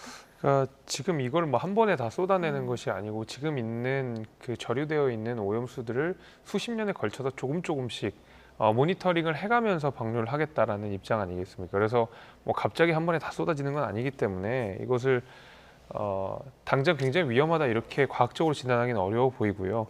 지금 뭐 계속 이제 IAEA 보고서 이야기를 많이 하셨지만은 지금 미국 주정부 그리고 연방 정부 모두가 특히 이제 주정부라고 한다 그러면 직접적으로 그 어떤 오염수의 피해를 입는다고 알려진 지형들이 뭐 오리곤이라든지 캘리포니아라든지 이런 데는 주정부 차원에서 계속 끊임없이 모니터링을 하고 있거든요. 당연히 연방 정부에서 하고 있고요. 근데 가장 피해를 많이 입는 미국 정부가 과연 일본 편을 들어주기 위해 IAEA 보고서를 IAEA에 힘을 실어주기 위해 자국민의 이익을 헤쳐가면서 그걸 과학적으로 안전하다고 진단하지 않을 것이거든요. 이제 그런 면에서 여러 차례 보고서에서 그리고 여러 나라의 보고서에서 지금 안전하다고 과학적으로 안전하다고 이야기를 하고 있기 때문에 이것의 안전성을 계속 지금 현재로서는 우리가 발견할 수 있는 모든 가능성에 대해서 과학적 가능성에 대해서 안전하다고 이야기를 할 수 있겠지만은 심리적인 문제는 확실히 지도자가 또 해야 될 역할이 있는 것 같거든요. 그러니까 지금 당장 예를 들면 그 대통령께서 이야기하셨다고 하는 즉각적인 중단 요청을 한다든지 모니터링을 한다든지 현장 전문가를 같이 참여하게 한다든지 이런 방식으로서 국민들의 어떤 불안감들을 같이 해소시켜 나가는 방안이 병행돼야 된다고 생각합니다. 예. 자, 제대로 설명하는 과정도 좀 꼼꼼하게 이루어져야 될 것 같고요. 자, 오염수 문제 얘기를 해봤고 가장 많이 다뤄진 이슈는 좀 안보 이슈가 아닌가 싶은데 오늘 또 북한이 장거리 탄도미사일, 이 미국까지 갈 수 있는 이 탄도미사일을 발사를 했기 때문에 오늘 한일 정상회담에서도 예상했던 대로 북한을 규탄하는 목소리가 나왔고요. 오늘 윤석열 대통령은 리투아니아 현지에서 새벽에 그 NSC도 소집을 했거든요. 어떻게 보십니까? 장거리 탄도미사일 자체가 발사됐다는 부분들은 명백한 도발이죠. 그래서 이제 국제사회 안보리의 결의를 위반한 것이고, 그러니까 북한이 지금 이렇게 해서는 본인들의 어떤 입장을 뭐 어떻게 관철시킬 수 없습니다. 이런 도발 행위들은 중단을 해야죠. 그래서 지금 뭐 윤석열 대통령께서 현지에서 하는 부분들 그건 당연히 대통령으로서 잘하신 일이라고 생각하고요. 다만 두 가지를 말씀드리고 싶어요. 그러니까 우리가 해야 될 일은 북한의 도발에 대해서 감시와 경계를 강화하는 부분들, 거기에 대응하는 부분들은 여야를 막론하고요. 안보 문제는요, 힘을 합쳐야 됩니다. 하지만 다만 북한도 정신을 차려야 되는 게 이런 식으로 무력 도발을 한다고 해서 본인들의 어떤 요구 사항이 관철되지 않는다는 걸 깨달아야 돼요. 그러니까 대화의 장으로 본인들도 나올 생각을 해야지 자꾸 미사일 쏴대면서 본인들 돈도 없으면서 그렇게 뭐 너무 소비적이잖아요. 그리고 김여정 부부장 최근 담화 내용들을 보면 대화의 장으로 쉽게 나올 것 같지도 않아요. 그러니까요. 근데 대화의 장으로 그들이 나올 거를 기대하기보다는 또 측면에서는 그렇습니다. 니들이 먼저 대화장으로 나와 우리도 요구할 수는 있죠. 북한 이렇게 무력 도발만 하지 말고 좀 나와서 대화하자라고 요구할 수 있지만 우리 또한 경계태세를 강화하면서도 한쪽 측면에서는 북한과의 대화의 장을 열 수 있는 여러 가지 어떤 경로들을 마련해야 된다라는 측면에서는 지금 현재 윤석열 정부의 대북 정책이 강대강 정책이라는 것은 누구나 다 알잖아요. 그런 부분에 있어서는 조금 윤석열 정부도 문재인 정부의 지난 뭐 너무 어떤 뭐 평화적인 대화적인 뭐 이런 게 뭐 대단히 반국가 세력 뭐 이런 얘기까지 나왔는데 그렇게 규정하지 마시고 예. 좋은 부분들 대화와 타협의 부분들은 문재인 정부에서 배울 거는 좀 취득해서 그 부분도 가져가시고 또 북한에 대응할 수 있는 경계태세 강화나 강대강 강하게 할 건 강하게 하면서 당국과 채찍을 적절하게 사용하는 대북 정책을 사용하는 것들이 예. 따지고 보면 북한의 도발은 잘못 명백히 됐지만 한반도의 긴장이 고조되는 부분들은 북한의 탓만 할 수 없잖아요. 우리가 서로 풀어야 되니까 우리 정부에서도 뭔가 좀 대응책을 마련했으면 좋겠다라는 좀 말씀을 드리고 싶습니다. 예. 자, 윤석열 대통령 정상회의 앞두고 그 천안함 모자를 쓰고 나토 회의가 열리는 거리에서 산책하는 모습이 또 포착이 됐더라고요. 지금 순방지마다 이 천안함 모자를 쓰고 다니는데요. 이 이유를 어떻게 보십니까? 그 천안함에 대한 각별한 애정이 있는 걸로 알고 있습니다. 특히 이제 윤석열 대통령이 후보 시절에도 천안함 생존 용사들을 만나서 격려하고 위로했던 적이 있었고, 생존 용사들을 그 대통령실 관저에 또 초대를 해서 식사를 베풀었던 일도 있는 걸로 알고 있습니다. 그만큼 이 천안함에 대해서 윤 대통령이 가지고 있는 마음은 굉장히 각별하다는 생각이 좀 들고요. 천안함이 단순히 어떤 하나의 사건, 사고가 아니지 않습니까? 북한이 대한민국 국민과 그다음에 우리 국군을 향해서 무력 도발을 했고 그 과정에서 많은 젊은 용사들이 희생됐던 상황 아니겠습니까? 게다가 이 사실 자체를 민주당에서 왜곡하고 또 선동을 하고 이것이 뭐 북한의 소행이 아니라 뭐 소행이 아니라는 주장까지도 해 나가면서 오히려 책임을 함장에 돌리는 그런 일도 최근에 있지 않았습니까? 아마 그런 것들을 의식했고 이런 국가와 안보에 대한 문제가 철두철미하게 지켜져야지 그 나머지가 또 챙겨져야 된다는 대통령의 인식이 확고한 걸로 보이고요. 게다가 또 보수 정당에서 나온 대통령 아니겠습니까? 무엇보다 이 국가 안보에 대해서는 또 철두철미하게 국민들께 보여줄 필요성도 좀 있다고 생각이 돼서 저는 뭐 천안함 이 티셔츠랑 모자를 이렇게 반복적으로 쓴 게 아닌가라고 생각이 듭니다. 예. 자, 나토 정상회의 그리고 한일 정상회담에서 나온 얘기까지 좀 다뤄봤고요. 지금부터는 민주당 안으로 좀 깊이 들어가 보겠습니다. 민주당 지도부가 오선 중진이죠. 이상민 의원에 대해서 엄중 경고 조치를 내리기로 결정했습니다. 지도부는 이상민 의원 발언이 명백한 해당 행위다 이렇게 규정을 했는데 어떤 발언을 문제 삼은 걸까요? 직접 듣고 오시겠습니다. 때로는 도저히 뜻이 안 맞고 방향을 같이 할 수 없다고 한다면 유쾌한 결별도 각오하고 해야 되지 않겠습니까? 유쾌한 결별이라 하면 결국 분당이네요. 그죠? 아니 뭐 여러 가지 형태가 있을 수 있겠죠. 분당도 이제 그런 형태 중에 하나일 수 있고요. 그죠? 예. 매일 허구한 날 지지고 볶고 자리 싸움이나 권력 싸움이나 하고 있으면 그럴 바에는 유쾌한 결별을 할 각오를 해야 한다. 이런 뜻으로 한 것이고 아니 죽어라고 공부해라. 그러면 공부 열심히 하라는 얘기지 뭐 죽으라는 뜻 아니잖아요. 죽어라 공부 열심히 하라는 얘기지 죽으라는 뜻은 아니잖아요. 이 비유를 들었는데 어쨌든 지난 3일 발언 그리고 오늘 아침에 나온 발언까지가 저희가 들어봤는데요. 자, 도저히 뜻이 안 맞으면 유쾌한 결별도 각오하고 해야 되지 않겠느냐. 이게 이제 발언입니다. 자, 민주당 지도부는 이게 당의 분열을 조장하는 해당 행위다 이렇게 판단을 했는데 어떻게 보십니까? 뭐 이제 중진 의원으로서 지금 현재 총선을 앞둔 상황이고요. 당이 뭐 좀 혼란스러운 부분도 있잖아요.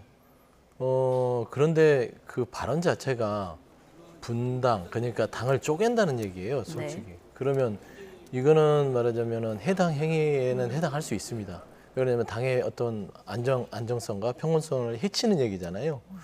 근데 그거를 이제 방송에 나오셔서 처음에 유쾌한 결별이다. 네. 뭐 여러 가지로 해석할 수는 있죠. 뭐 말씀한 대로 죽어라 공부한다고 해서 죽으란 얘기는 아니다고 하지만 유쾌한 결별을 해서 유쾌하라고 한 건 아니잖아요. 또 결별 얘기를 하신 거잖아요. 그러니까 결별이라는 거는 당에 어떤 의견 충돌이 있을 때 그 어떤 의견이 받아들이지 않을 때는 어떤 형태든 결별할 수 있다라는 말이에요. 그걸로 익힐 수 있는데 거기까지는 또 이해할 수 있습니다. 근데 오늘 인터뷰에서 20명 정도가 나갈 수 있다라는 구체적인 이야기를 했던 부분들이 아마 당에서는 이건 좀 과하다 판단한 것 같아요. 오늘 발언까지 보고 당이 결정을 한 겁니까? 아니면은 지난번에 나왔던 그 발언으로 결정을 한 겁니까? 오늘까지 보고 결정한 걸로 알고 있습니다. 당이 오늘 발표를 했는데 오늘 발언까지 얘기를 했죠. 포함한 겁니까? 그 전에 이제 좀 구두상으로 이야기를 했고요. 오늘은 공식적으로 발표를 한 건데요. 네. 따지고 보면은 지금 현재 늘 말하지만 총선을 앞두고 특히나 정당에서 분당은 다 죽는 일입니다. 그런데 중진우 의원께서 물론 당이라는 게 여러 가지 방식으로 존재할 수 있죠. 분당, 당이 여러 가지로 쪼개질 수도 있습니다. 하지만 지금 현 지도부가 어떻게 해서든지 총선을 하나로 똘똘 뭉쳐서 화합하고 뭔가 하나의 힘으로서 총선을 치러서 뭔가 이겨내기 위한 작업들을 하고 있는데 중진 의원이 거기에다가 그냥 좀 오해할 수 있는, 분당을 오해할 수 있는 20명이라면 보통 원구성을 할 수 있는 인원이거든요. 네, 그래서 원내 정당으로서의 하나의 당을 만들 수 있다는 그런 구상을 얘기했다는 것은 조금은 당에서 경고를 받을 수도 있는 부분이다라는 점에서는 좀 이상민 의원께서 조금 더 이해를 하셔야 된다. 적절치는 않다 이렇게 보시는데. 그렇죠. 그렇다고 이걸 좀 해당 행위다 이렇게까지 볼 발언이라고 보십니까? 지금 현재는 그렇습니다. 이게 이제 지도부가 판단을 하긴 하는데요. 분당 얘기를 하는 것들은 대놓고 하는 것들은 해당 행위가 맞습니다. 당에서 집안이 있는데 우리 당 쪼개질 거야, 우리 집안 박살날 거야라고 떠들고 다니면 그건 해당 행위가 맞지요. 그래서 그런 부분에 있어서는 조금 어떤 발언이나 이런 부분에 있어서 굳이 분당을 하겠다는 그런 계획이나 의도가 있으신 건 아닌 건 알지만 그럼에도 불구하고 언행 부분에 있어서는 당에서 어떤 경각심 차원에서 어떤 지적을 하지 않았냐 그렇게 보고 있습니다. 예. 어떻게 들으셨습니까? 그 이상민 의원의 말을 따르면 죽어라고 공부하라고 해서 죽으라는 말은 아니지만 공부하라는 얘기거든요. 그럼 유쾌한 결별이라는 말은 유쾌하진 않더라도 결별은 하자는 소리처럼 저는 들렸어요. 네. 그래서 이상민 의원이 그 당내의 주류에게 가지고 있는 어떤 불만, 특히 이제 이재명 대표에 대한 불만은 전 국민이 다 아실 거라고 생각이 됩니다. 그리고 꽤 유의미한 말씀들을 많이 하셨거든요. 그러니까 민주당 내의 역학관계 때문에 말씀을 못 하시는 다른 의원들이 말씀을 못 하시는 내용들을 이상민 의원은 굉장히 적극적으로 많이 했기 때문에 민주당이 그나마도 지지층 이탈을 덜 겪으면서도 이 정도의 지지율을 유지하고 있다고 생각이 됩니다. 이재명 대표 체제 마음에 들진 않지만 민주당을 지지하시는 분들 여전히 있거든요. 아마 그런 분들이 이상민 의원을 민주당 의원으로서 지지할 거고 그것이 또 민주당의 어떤 지지율을 받쳐주는 기반 중에 하나라고 생각이 됩니다. 근데 이런 분들을 사실 당 입장에서는 해당 행위일 수 있습니다. 왜냐하면 실제로 지금 당이 쪼개진다라는 얘기가 그 정가에 굉장히 파다한 상황에서 거기에 이제 불을 지필 수 있는 것이기 때문에 사실은 당 입장에서 보면은 불편하고 그것이 또 해당 행위라고 느낄 수가 있겠지만은 그렇다고 현실까지 부인할 수는 없는 것이거든요. 이상민 의원의 말이 굉장히 현실을 많이 담고 있기 때문에 아무리 이상민 장관을 경질을 하거나 아니면 징계를 한다 하더라도 실제로 민주당이 이렇게 분열되고 쪼개지는 수순을 막기는 어렵지 않을까라는 게 제 생각입니다. 예. 자, 이상민 의원은 황당하다 이런 반응을 내놨고요. 전혀 해당 행위를 한 적이 없고 그리고 오히려 민심에 반하고 당에 해를 입히는 행태를 성찰하기를 바란다 이렇게 이제 반론을 글을 올리기도 했는데. 자, 어떤 또 지적이 있냐면은 안민석 의원도 심리적 분당 상태라는 그런 인터뷰를 하지 않았습니까? 그래서 이게 좀 이중잣대 아니냐 이런 얘기를 하시는 분들도 있습니다. 심리적 분당 상태라는 부분들은 갈등이 고조됐다라고 해석이 될 수 있어요. 그리고 유쾌한 결별까지도 그냥 어떤 쓴소리, 어떤 성찰 이런 부분에 있어서 지적이라고 받아들일 수 있는데 당내에서 한 20명 정도가 그렇게 떠날 수 있다, 움직일 수 있다라고 얘기했던 부분들은 너무 구체적이었고요. 그리고 20명이라는 거는 알다시피 정치를 하는 입장에서는 원내를 구성할 수 있습니다. 그러니까 원내 정당을 구성하는 하나의 당을 만들겠다는 취지로 익힐 수 있어요. 그러니까 이상민 의원의 말은 저도 이해는 됩니다. 그 취지는 당이 좀 성찰하고 뭔가 좀 아직은 부족하니까 뭔가 좀 앞으로 나가는 방안들을 지도부가 좀 고민해라. 지도부에 대해 쓴소리 한 거예요. 근데 그 방식 자체가 너무 구체적이기 때문에 그런 부분들을 지적받을 수밖에 없다라는 점에서는 그냥 저는 이상민 의원이 좀 이렇게 중진 의원이시니까 이런 부분들은 조금 오해 소지가 있었다. 그렇기 때문에 좀 아쉽긴 하지만 앞으로 이런 부분들에서 오해 없도록 하겠다 하면은 더 당의 지도부가 지금 어떤 해당 얘기로 얘기했을 때 더 뻘쭘하지 않겠습니까? 저는 그런 부분에서 각을 서로 세워가면서 하지 말고 지도부 자체도 좀 해당 행위에 대해서는 앞으로 이상민 의원 외에도 여러 의원들이 도미노식으로 이런 발언들이 이어질까를 좀 우려해서 아마 조금 조치를 취하지 않았냐 그렇게 보고 있습니다. 자, 이상민 의원에 대해서 경고를 결정하는 것이 이제 최고의 만장일치 결정이었다고 하더라고요.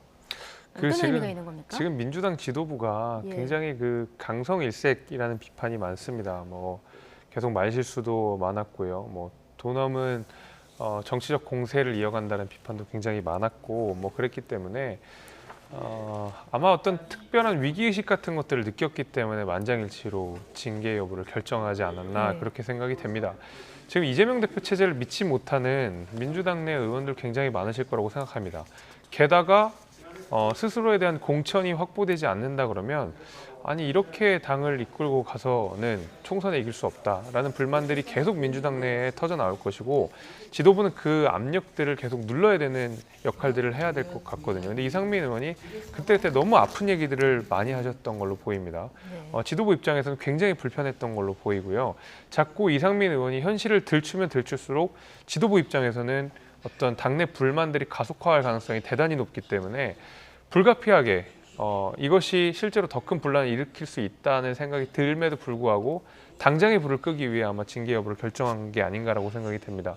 그렇지만 아까 제가 더 말씀드렸듯이 이상민 의원의 입을 막는다고 해서 현실이 부정되는 건 아니거든요. 그래서 아마 저는 이상민 의원에 대한 징계권을 기점으로 해서 민주당의 분열을 훨씬 더 가속화할 가능성이 높다고 생각이 듭니다.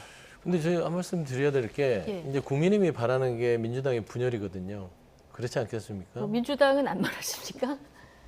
저는 지금 현재 많은 의원들과 만나보고 얘기를 들어보면요.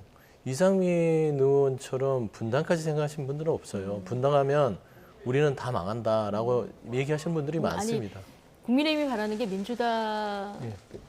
민주당이 분당되는 거라고 말씀을 하셔서 민주당은 혹시 국민의힘의 분당을 바라고 있지는 않냐 그 질문 드린 건데요. 분당 안 해도 될 것 같아요. 지금 지도부 잘하시고 계시고 뭐 용산의 하명을 받아서 그냥 좀 생기 없는 정당으로 계속 총선을 치렀으면 좋겠다라는 바람이고요. 저는 그냥 분당 자체는 그렇습니다. 분당 얘기를 하면 쪼개지면 진다는 거를 의원들은 다 알고 있어요. 169명의 민주당 의원들은. 단지 쓴소리를 할 뿐인데 너무 구체적으로 얘기를 하는 것들은 다른 뭐 솔직히 그 얘기를 못할 의원들이 뭐 없어서 안 하겠습니까? 많습니다. 하지만 굳이 이런 식으로 구체적으로 지금 혁신위를 출범시켜서 뭔가 당의 통합을 꾀하고 혁신을 꾀해서 뭔가 국민들 앞에 뭔가 제대로 된 하나된 민주당을 보여주려고 하는 마당에 꼭 분당 얘기를 해야 되느냐라는 것이고 민주당 내부 의원들은 분당은 절대 안 된다라는 의지가 더 강하다라는 말씀 좀 덧붙이고 싶습니다. 사실 어디까지가 건강한 비판이고 어디까지가 이게 경고성 발언이 되는지 사실 생각하는 사람에 따라서 굉장히 어려운 문제인데 민주당 내에서도 이 사안을 바라보면서 찬성하시는 분들도 있고 반대하시는 분들도 좀 있을 것 같은 생각은 듭니다. 오늘 그런데 이렇게 경고 결정까지 내려진 데는 분당이라는 어떤 표현보다는 앞서 말씀하신 대로 상황에 따라서 20명 탈당이 가능하다 이 발언이 좀 컸다 이렇게 말씀을 하셨거든요. 자, 그러면 적절성 여부를 좀 제쳐놓고 앞서 말씀하신 대로 20명이면 원내 교섭단체를 구성할 수 있는 그 규모인데 이 정도 의원들이 유쾌한 결별에 동참할 가능성이 있을까요? 가능성이 없지 않죠. 그러니까 있다고 보시는군요. 왜냐하면 지금은 민주당 내 현역 의원들이 너무 많은 상황이기 때문에 거의 뭐 169석 아니겠습니까? 사실 지역구 내에서는 이재명 대표가 자기 사람을 심을 수가 거의 없는 상황 아니겠습니까? 현역들을 밀어내기가 쉽지 않은 상황이에요. 그러다 보면 사실 이재명 대표도 이재명 대표의 체제로 세게 드라이브를 하기 위해서는 본인이 대선의 꿈이 분명히 있는 사람이기 때문에 지금의 현역들 중 상당 부분을 예를 들면 공천을 주지 않고 본인의 사람으로 그 공천을 줄 가능성이 대단히 높은데 그럼 거기에 반발한 그 현역 국회의원들이 대거 탈당을 하거나 분당을 통해서 아마도 새 정당을 만들 가능성이 높다고 생각이 됩니다. 지금 만약에 20명 이상이 탈당해서 정당을 만들면 다음 국회의원 선거에서 기호 3번을 받게 될 겁니다. 아마 지금 상황이라 그러면 기호 3번이면 굉장히 높은 번호이기 때문에 얼마든지 비례대표나 아니면 지역구 선거에서 해볼 만하게 된 것이거든요. 그리고 탈당한 민주당 의원들 가운데서 지역구의 평판이 좋은 분들은 그다음에 이재명 대표에 대한 불신이 높은 지역구 같은 경우에는 실제로 3번을 달고 나서 당선될 가능성이 대단히 높기 때문에 지금의 이재명 대표 체제로 가서 공천에 대해 불확실하게 견디고 설명 공천을 받더라도 낙선 가능성이 있다 그러면 저는 지금 이 많은 의원들 중에 최소 20명 정도는 분당을 통해서 기호 3번을 달고 한번 도전해볼 가능성이 대단히 높은 상황이다 이렇게 생각이 됩니다. 가능성이 높은 게 아니라 대단히 높다. 네. 근데 이렇게 보시는. 예. 이제 물론 그런 계산을 하기 때문에 국민의힘이 분당을 바라는 거예요. 그러니까 네. 그 20명 이상, 그래 30명 이상 나올 수도 있습니다. 네. 예를 들면 그렇게 돼서 3번을 받아서 나온다면 누가 좋겠습니까? 한 지역구에 민주당에서 분파된 새로운 당이 나와서 국민의힘과 민주당과 제 3번, 기호 3번 한 당이 붙어요. 그러면 표를 국민의힘이 그렇죠. 국민의힘이 먹는 유리하다는 겁니다. 말씀이신 거죠? 결국엔 그런 네. 시나리오들을 이 민주당에 있는 의원들이 다 알고 있어요.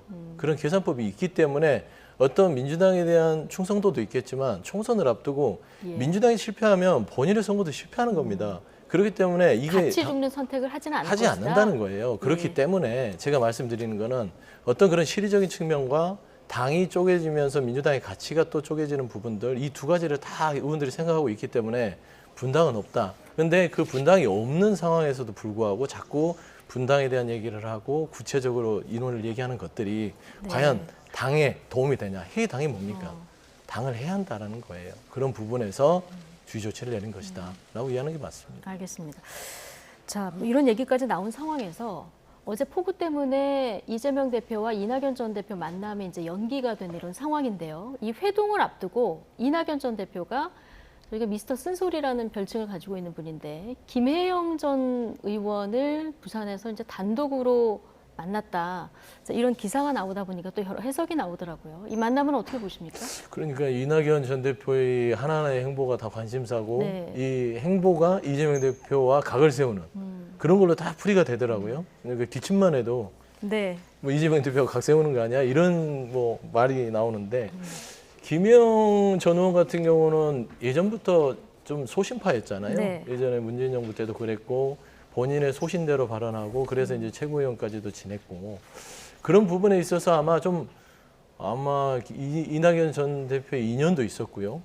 그다음에 좀 당에 좀 쓴소리를 듣고 싶어 해서 만난 것 같아요.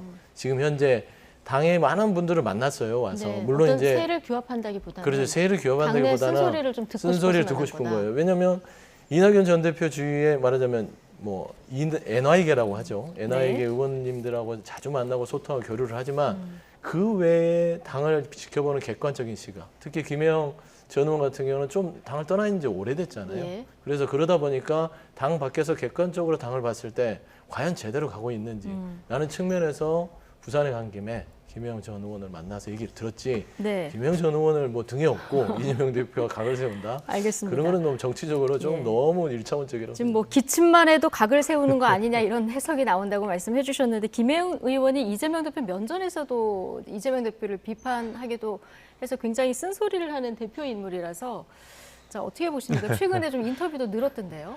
그러니까 이거는 누가 봐도 이낙연 예. 전 대표가 계속 기침하면서 나 좀 봐달라는 소리거든요. 그러니까 나 좀 봐달라고 기침을 하고 있는데 예.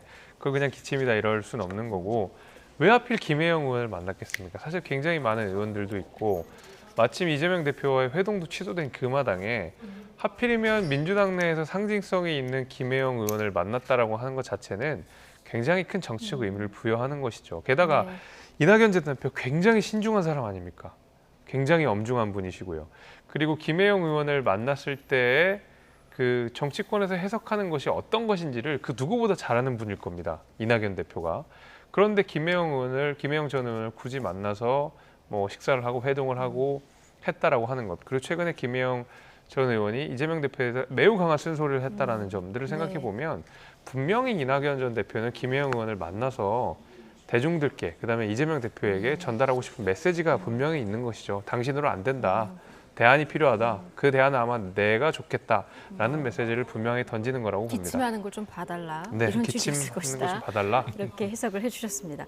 오늘 민주당 혁신위원장 발언도 관심을 모았습니다. 혁신안을 내놨는데 안 받으면 민주당은 망한다.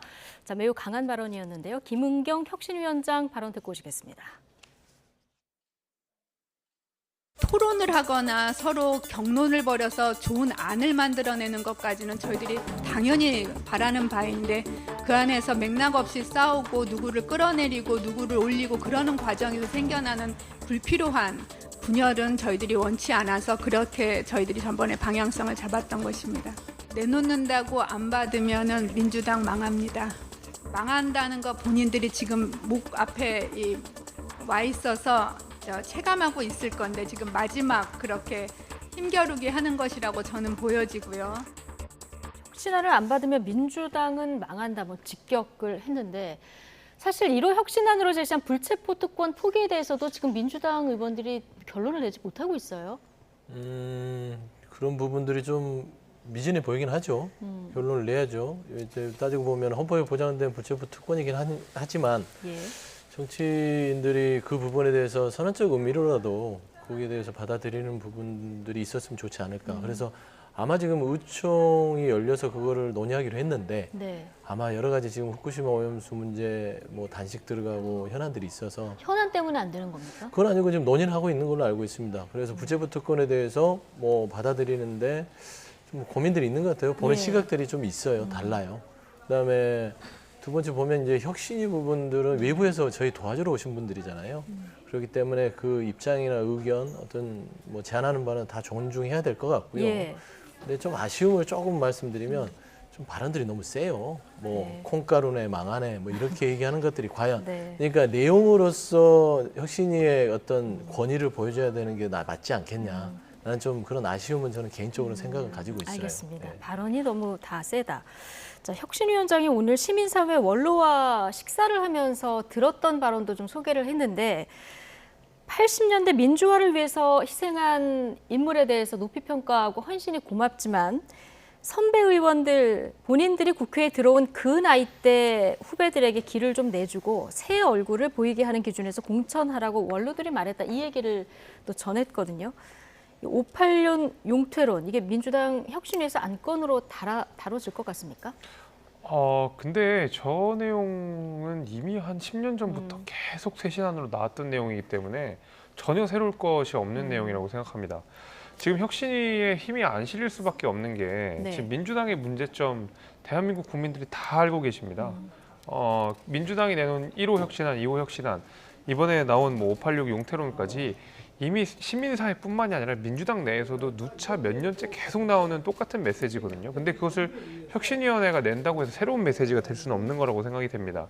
결국 이재명 대표가 혁신위원회 안을 받을 것이냐 말 것이냐, 이 정답을 몰라서가 아니라 이것을 실행할 수 있을 것이냐 없을 것이냐의 문제인데 1호 혁신안을 대하는 이재명 대표의 태도는 사실상 거부였거든요. 체포동의안, 뭐 사실상 이거 당론 채택하지 않겠다라는 이야기였고요. 그렇기 때문에 혁신위원회는 이재명 대표가 심혈을 기울여서 만들었다고 하는데 계속 나오는 메시지마다 이재명 대표가 받을 의지가 없다고 한다 그러면 사실은 정답을 아무리 이야기를 해주더라도 그 이것이 민주당 혁신안 방안이라고 이야기를 하더라도 이재명 대표가 이걸 받지 않는 이상 저는 앞으로도 계속 혁신위원회 메시지는 공허하게 들릴 거라고 봅니다. 알겠습니다. 다음 주에 추가 혁신안을 내놓겠다는 계획이니까 이 내용을 좀 지켜보도록 하고요. 저희가 2분밖에 시간이 안 남아서 오늘 발언 위주로 대담을 이어가고 있는데요. 김웅 의원하고 추미애 전 장관 설전도 좀 많은 관심을 받았습니다. 추미애 전 장관이 고발사주 의혹 재판에서 나온 김웅 의원 발언에 대해서 뭔가 쓴소리를 했고 오늘 김웅 의원이 발끈했는데 자 먼저 김웅 의원 글부터 좀 보실까요? 보수의 어머니께서 나를 엄히 꼬집는 것을 뒤늦게 접했다. 깊이 반성한다. 이분은 보통 분이 아니기 때문이다. 노무현 대통령 탄핵의 주역이자 드루킹 공격을 밝힌 한국의 아이다 타벨이며 윤석열 정부를 탄생시킨 보수의 구원자시다. 아이다 타벨은 미국 재벌 록펠러의 재산 추적 과정을 파헤친 여성 언론인이라고 합니다. 자, 어떤 발언 때문에 이렇게 발끈을 한 겁니까? 그냥 김웅 의원 말 자체가 비아냥이잖아요. 그 태도에 대한 거죠. 추미애 전 장관이 어떤 얘기를 추미애 전 장관 했길래. 자체가 가장 신경 쓰이고 가슴이 아픈 게 아마 이런 비판일 겁니다. 네. 아픈 대목을 찢는 것이죠. 그러니까 윤석열 지금 현재 대통령에 대해서 추윤 갈등을 통해서 이 윤석열 대통령을 탄생하게 만들었다. 이런 부분들이 꼭 김웅 의원이 얘기하지 않더라도 본인에게 낙인처럼 찍혀있는 부분들이 있거든요. 예. 그런 부분들이 오해일 수도 있고요. 그게 사실이 아닐 수도 있지만 본인에게는 정치적으로 굉장히 큰 부담이고 낙인처럼 찍혀 있기 때문에 저는 아마 그 발언에 대해서 발끈하지 않았냐 그렇게 보고 있습니다. 조금 전에 자막에 나간 자기 목소리 기억이 안 난다며 비정상적인 행세를 했다. 이거는 김웅 의원이 그렇게 했다고 얘기한 추미애 의원의 이제 발언이고요. 자, 어쨌든 김웅 의원이 이렇게 지금 오늘 오랜만에 장문의 글을 쓰면서 이분이 저격하면 대통령이 된다는데 나도 작은 희망을 가져본다 이렇게까지 좀 얘기를 했는데 전체적인 맥락 어떻게 보십니까? 부럽다는 생각이 들었습니다. 이제 부러웠습니까? 김웅 의원이 이제 정치의 주류가 되겠구나라는 생각도 잠깐 뭐 농담 삼아서 드려보는데 앞서서 이제 대변인님께서 말씀해주신 대로 추미애 전 장관 입장에서 가장 뼈 아픈 대목이면 뼈 아프게 새겨야 되는데 그 뼈 아프게 새기는 것을 전부 망각한 채 다시 이렇게 정치권으로 등장해서 말하자면 당 안팎으로 난사를 하고 있는 상황이거든요. 그렇기 때문에 아마 그렇게 뼈가 아프지 않았는지 아니면 그 정도로 아무리 뼈가 아팠더라도 당장 다음 총선에 꼭 나가야 된다는 정치적 야망 때문인지 모르겠습니다만은 저는 김웅 의원이 이야기한 내용 구구절절 맞다고 생각하고요. 추미애 장관은 지금 남의 당 의원 지적할 때가 아니라 그 민주당 내에서 가장 크게 반성하고 성찰하고 사죄해야 되는 인물이 아닌가 저는 그렇게 생각합니다. 그래도 김웅 의원이 너무 비아냥됐어요. 너무 비아냥됐어요. 알겠습니다. 자, 여기까지 하겠습니다. 김재석 국민의힘 도봉갑 당협위원장, 서용주 더불어민주당 상근부대변인 오늘 두 분과 함께했습니다. 고맙습니다. 감사합니다. 지금 윤재욱 대표님께서 입장하고 계십니다. 앉지 마시고 악수를 한번 하시면 가볍게. 1차 때 너무 이제 현안 질문이 많아가지고 음식 앞에 놓고 이 음식 맛이 떨어진 노트북을 안 켜고 이렇게 했으면 좋겠다. 경쟁 때문에 사업이 중단 위기에 지금 공처가 있으니까 정쟁을 거듭나고 지역 주민들의 뜻을 어떻게 받을 것인가 여기에 집중해야 되는데 지금 시작하시죠?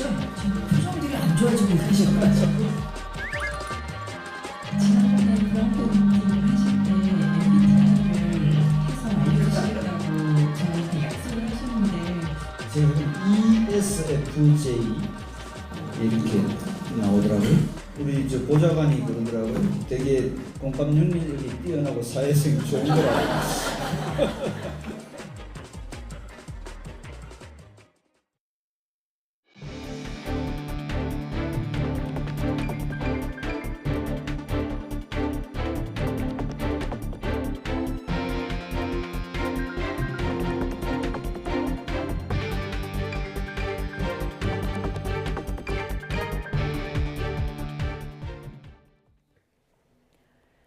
윤석열 대통령이 한일 정상회담에서 후쿠시마 오염수 방류와 관련해 실시간 모니터링 정보 공유와 한국인 전문가 참여 등을 요구했습니다. 기시다 우미오 일본 총리는 한국 국민의 건강과 환경에 악영향을 주는 방출은 하지 않겠다고 약속했습니다. 조은지 기자입니다. 하세요. 나토 정상회의가 열리는 리투아니아에서 윤석열 대통령은 취임 후 6번째 일본 기시다 총리와 정상회담에 나섰습니다. 친밀한 분위기로 시작된 공개 발언에선 양국 간 뜨거운 현안, 후쿠시마 오염수 문제는 언급되지 않았습니다. 함께 노력한 결과 한일 양국 관계는 개선과 발전의 방향으로 지금 움직이고 있습니다. 政府、民間双方が幅広い分野で協力が進んでいることを歓迎いたします。 하지만 비공개 회담의 의제는 단연 오염수였습니다. 윤 대통령은 우리 국민의 건강과 안전을 최우선적 요소로 고려해야 한다고 강조했고 기시다 총리는 자국민은 물론 한국 국민의 건강과 환경에 악영향을 주는 방출은 하지 않겠다고 약속했습니다. 윤 대통령은 계획대로 방류 과정이 이행되는지 모니터링 정보를 우리 측과 실시간 공유하고 방류 점검 과정에 한국인 전문가가 참여하며 방사성 물질 농도가 기준치를 초과할 경우 즉각 방류를 중단하고 통보할 것, 이렇게 3가지를 요청했습니다. 기시다 총리는 IAEA의 검토를 받으며 일본의 모니터링 정보를 투명하게 신속 공표하겠다. 만일 방사성 물질 농도가 기준치를 초과하는 등 문제가 발생할 경우엔 즉각 방출 중단을 포함해 적절한 대응을 취하겠다고 설명했습니다. 앞서 정부 여당이 IAEA 보고서를 존중한다고 밝혔고 오염수 괴담 자료집까지 배포했던 만큼 양국 간 물 및 공감대가 있었던 걸로 해석됩니다. 윤 대통령은 오염수 이슈에 대해 늘 객관적, 과학적 검증을 강조해왔는데 일부 비판 여론에 정면 돌파를 선언한 셈이 됐습니다. 꼭 30분을 마주 앉은 한일 정상은 하반기에도 셔틀 외교의 취지를 살려 격이 없는 만남을 이어가기로 했습니다. YTN 조은지입니다. 국민의힘은 한일 정상회담에서 오염수 방류 관련해 현실적인 성과가 있었다며 이제는 소모적 논쟁 대신 방류와 관리 단계 후속 조치에 만전을 기해야 한다고 강조했습니다. 윤희석 대변인은 오늘 논평을 통해 윤 대통령의 발언은 오염수 문제에서 우리 국민의 건강과 안전을 최우선으로 한다는 입장을 재차 확인한 것이라면서 이같이 밝혔습니다. 이어 방류 모니터링 정보를 실시간으로 공유하고 기준치를 초과할 경우 즉각 방류를 중단한 뒤 우리 측에 그 사실을 알려달라는 윤 대통령 발언에 대해서 현실적인 성과를 이뤘다고 평가하면서 이제는 정치권이 화답할 차례라고 말했습니다. 더불어민주당은 이번 한일 정상회담에 대해서 한치의 예상을 벗어나지 않은 결과라며 누가 윤석열 대통령에게 후쿠시마 오염수 방류를 허락할 권한을 주었느냐고 꼬집었습니다. 이소영 원내대변인은 이번 회담으로 기시다 후미오 일본 총리가 윤 대통령으로부터 오염수 방류를 사실상 동의받았다며 방류 점검 과정에 우리 전문가가 참여하면 국민 우려가 깨끗이 씻기느냐고 반문했습니다. 그러면서 국민은 이 회담이 오염수 방류에 대한 우리의 입장을 일본에 표명할 마지막 기회라 생각했지만 국민의 불안과 우려에 대해서 한마디 언급조차 없었다며 대통령에게 부여된 국민 안전에 대한 책임을 완전히 포기했다고 비판했습니다. 민주노총 전국보건의료노동조합이 19년 만에 총파업을 벌이게 된 병원 현장에서는 이미 진료에 차질을 빚기 시작했습니다. 네, 입원 환자들이 병실을 비워야 하는 처지가 된 부산대병원 상황은 어떤지 박종혁 기자가 취재했습니다. 양산 부산대학교 병원 현관 앞에 응급차가 줄을 지어 서 있습니다. 다른 병원으로 옮겨가는 환자들을 기다리는 겁니다. 병원으로 들어서니 정상 진료가 어렵다는 안내가 눈에 들어옵니다. 이 병원에선 중환자와 응급환자 외에 입원 환자에게는 퇴원이나 병원을 옮기도록 안내했습니다.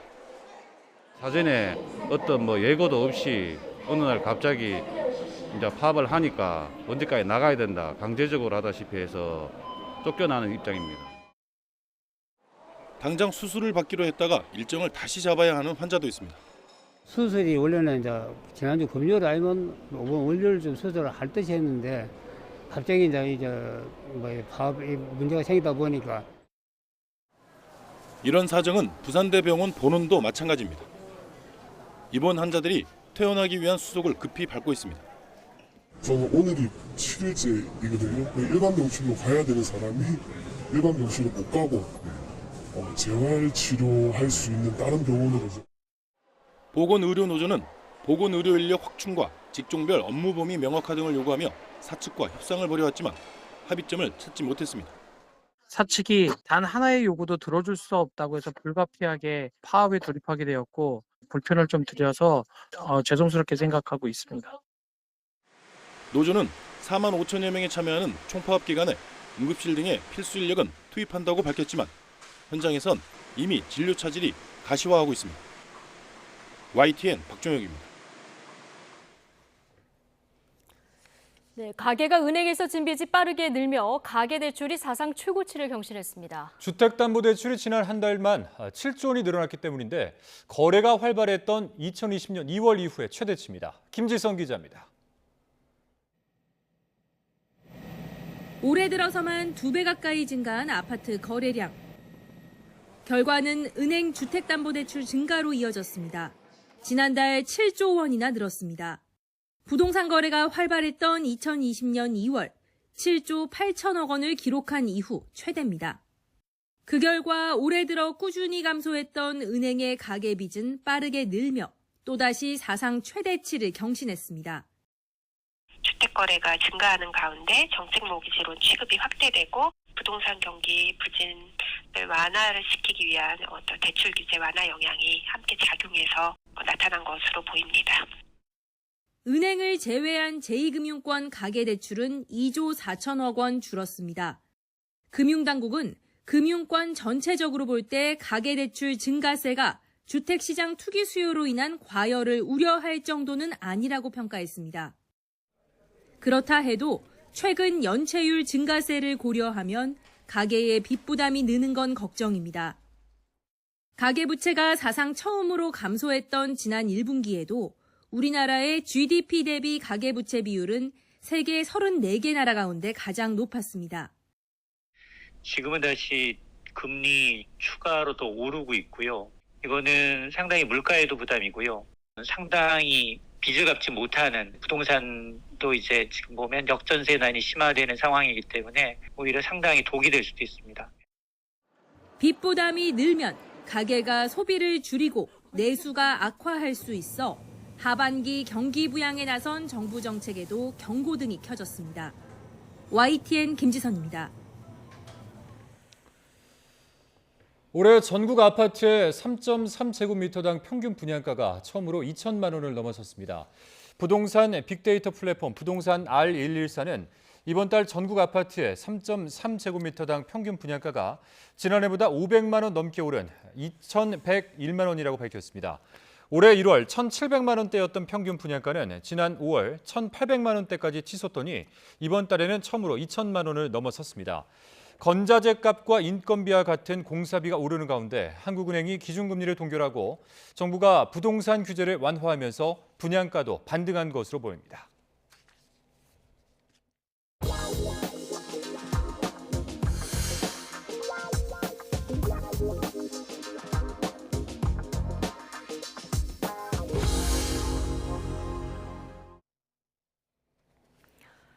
서울 대중교통 요금이 8년여 만에 일제히 오릅니다. 당장 다음 달부터 시내버스 요금이 300원 오르고 지하철 요금은 10월부터 150원 오르는데요. 운영기관 적자가 심각한 상황이긴 하지만 서민 입장에선 고물가 시대에 교통비마저 오르면서 한숨이 더 깊어지게 됐습니다. 차유정 기자입니다.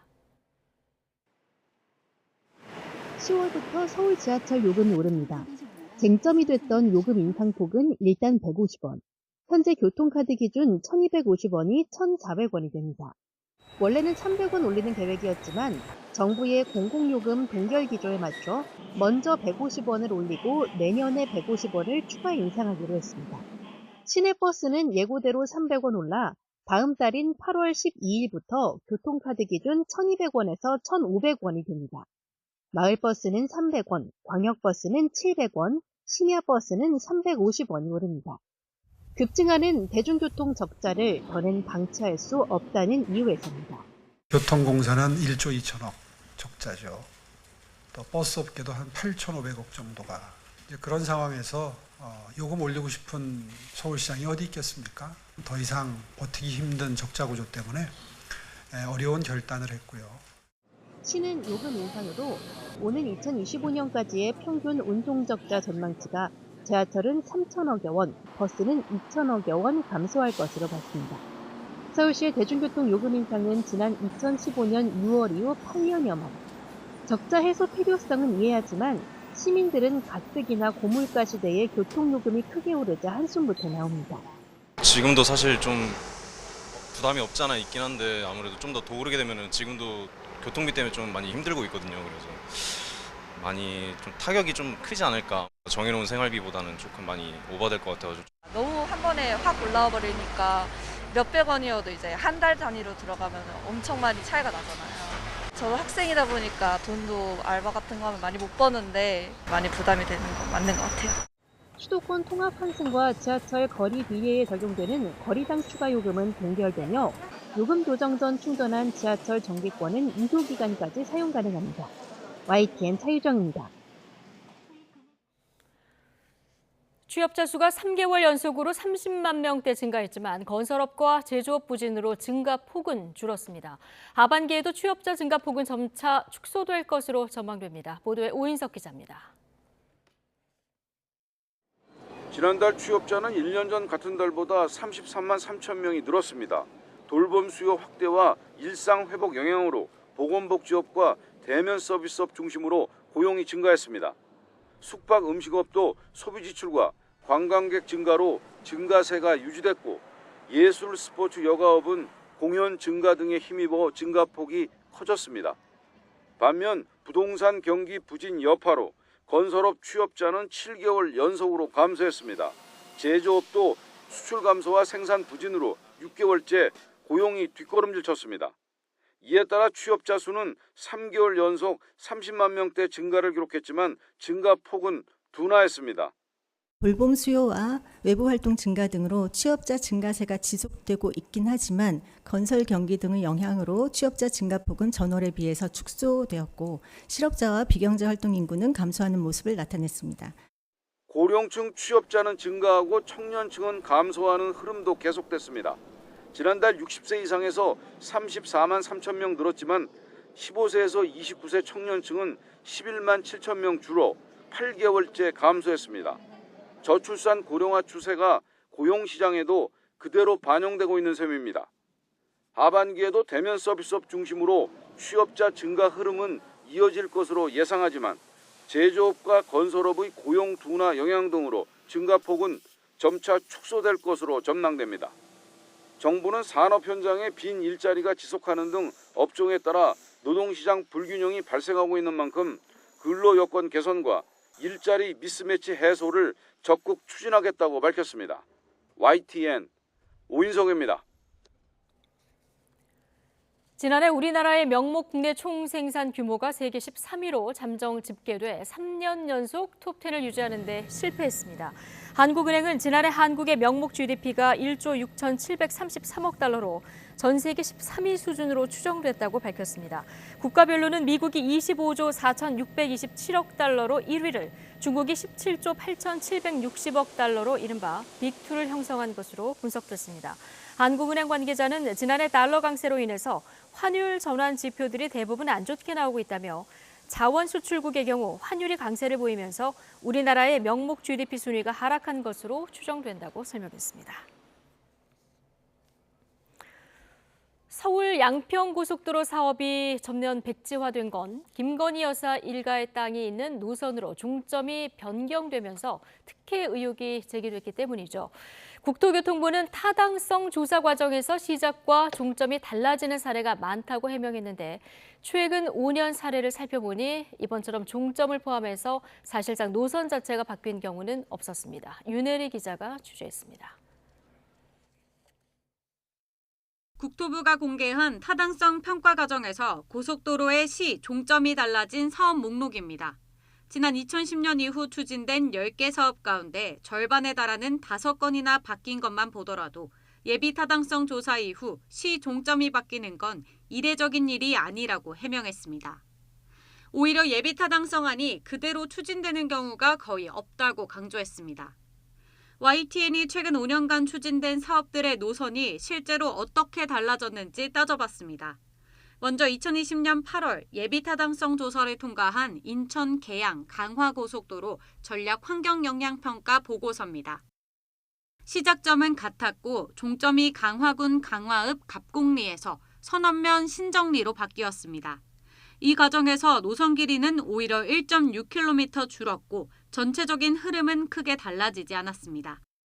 예비 타당성 조사가 면제됐지만 타당성 평가 과정에서 노선이 조정된 부산 신안 김해고속도로와 세종 청주 고속도로 신설 사업 사례도 유사합니다. 부산 신안 김해고속도로는 부산 강서구 송정동에서 시작해 경남 김해시 활천동으로 이어지는 노선은 똑같았습니다. 다만 종점부를 남해고속도로와 연결하면서 전체 길이가 0.7km 단축됐습니다. 이르면 연내 착공 예정인 세종 청주 고속도로도 마을을 둘러가기 위해 노선이 0.2km 늘어났을 뿐 전체적인 틀은 같았습니다. 하지만 이번 양평 서울 고속도로는 달랐습니다. 종점이 위치한 행정구역이 기존 양서면에서 강상면으로 바뀌었고 노선 연장은 물론 전체의 절반 넘는 노선이 바뀌었습니다. 또 이 과정에서 설치해야 할 교량은 11개, 터널은 3개 더 늘었습니다. 이 정도라면 아예 새로운 노선이라고 보고 별도의 예비 타당성 조사가 필요했다는 지적이 나오는 이유입니다. 지금은 누가 보더라도 상당히 그 오차 범위를 넘어섰다고 할 수 있는 거가 되거든요. 예비타당성 200~300페이지 보고서에 이렇게 나왔는데 그렇게까지는 안 되더라도 최소한 거기에 주라고 비교할 만한. 이와 관련해 국토부는 바뀐 종점에 대한 분석 결과가 담긴 환경 영향평가 보고서 초안 전문조차 공개하지 않고 있습니다. YTN 윤혜리입니다. 대구 퀴어 축제로 경찰과 사상 초유의 공권력 갈등을 빚었던 대구시가 이제는 주최 측과의 법정 공방에 나섰습니다. 대구시와 축제 조직위회 등이 서로를 공무집행 방해 혐의로 고발했는데 갈등이 극한으로 치닫는 분위기입니다. 김근우 기자가 취재했습니다. 지난달 초 시청 공무원과 경찰관이 뒤엉켜 몸싸움을 벌이는 진풍경이 펼쳐졌습니다. 퀴어 축제 도로 점용 허가 문제를 두고 공권력끼리 물리적으로 충돌한 초유의 사태. 축제 조직위원회와 시민단체는 홍준표 대구시장에게 책임을 물었습니다. 공무원을 동원해 합법 집회를 막아섰고 경찰의 공무집행을 방해했다며 검찰에 고발한 겁니다. 가장 중요한 것은 행정대집행이 적법하냐의 부분이 될 것이고요. 행정대집행이 위법하다라고 하면 어떤 식으로든 불법한 무력의 행사이기 때문에 공무집행 방해는 성립될 것으로 생각이 됩니다. 이와 별도로 4천만 원의 국가손해배상 청구도 접수했습니다. 도로를 무단 점거했다는 허위 사실로 퀴어 축제와 성소수자의 명예를 훼손했다는 겁니다.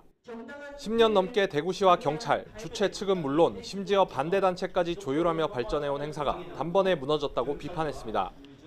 이 1년이 그동안 15년 동안 하나하나 쌓아 올린 그런 평등으로 가는 그런 행정들을 한꺼번에 일시에 후퇴를 시키고 무너뜨린 그런 시간이었다고 저는 보고 있습니다. 홍준표 대구시장도 강경 대응에 나섰습니다. 도로 점거를 막으려는 공무원들을 밀어내고 다치게 한 혐의 등으로 퀴어 축제 조직위원회를 맞고발했습니다. 시청의 행정대집행을 막은 대구경찰청장도 공범이라며 직권남용 혐의로 경찰도 고발했습니다. 주요 도로를 전면 점거하여 시민들의 통행권을 원천적으로 차단하는 불법 집회는 더 이상 허용되지 않음을 시민들에게 보여주는 계기가 될 것입니다. 양측이 고발장에 공통으로 적시한 혐의는 공무집행 방해입니다. 과연 어느 쪽의 공무가 적법했는지 판단은 이제 법원으로 넘어갔습니다. 극단으로 치달은 이번 대립을 두고 법원이 어떤 판단을 내릴지 앞으로의 재판 과정에 관심이 쏠립니다. YTN 김근우입니다.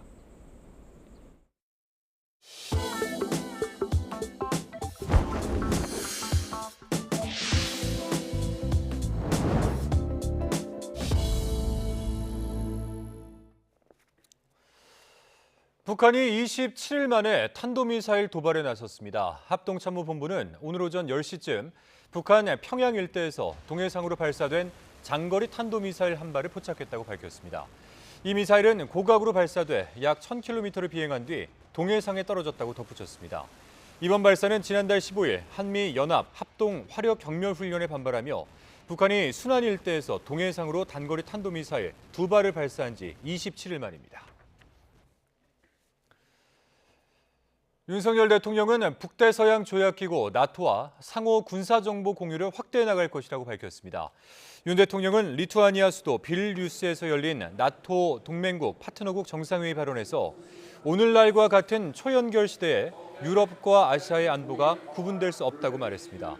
그러면서 대한민국의 인도태평양 전략은 나토를 중요한 파트너로 규정하고 있고 이번 정상회의를 계기로 나토와 맞춤형 파트너십 프로그램, 즉 ITPP를 체결해 비확산과 사이버 등 11개 분야에서 협력을 제도화하겠다고 소개했습니다. 내일부터 시작하는 아세안 관련 외교장관 회의 ARF에서 우리는 북한의 전례 없는 도발과 관련한 내용을 의장 성명에 포함하는 방안을 추진하고 있습니다. 또한 한일과 한미일 등 다양한 양자와 다자 회의도 열리는데 중국은 우리의 안보실장 격인 왕이 공산당 중앙정치국 위원이 참석해 한중 고위급 회담이 열릴지 주목되고 있습니다. 신현중 기자입니다. 내일부터 이틀간 인도네시아에서 아세안 관련 외교장관 회의가 이어집니다. 내일은 한 아세안과 아세안 플러스 3 외교장관 회의가, 모레는 동아시아 정상회의와 아세안 지역안보포럼 외교장관 회의가 열리고 이와 별도로 다양한 양자와 다자 회의가 진행됩니다. 정부는 우리가 참석하는 모든 장관회의나 양자회의에서 북한의 핵 미사일 위협에 대한 국제사회의 단합된 대응을 촉구할 예정입니다.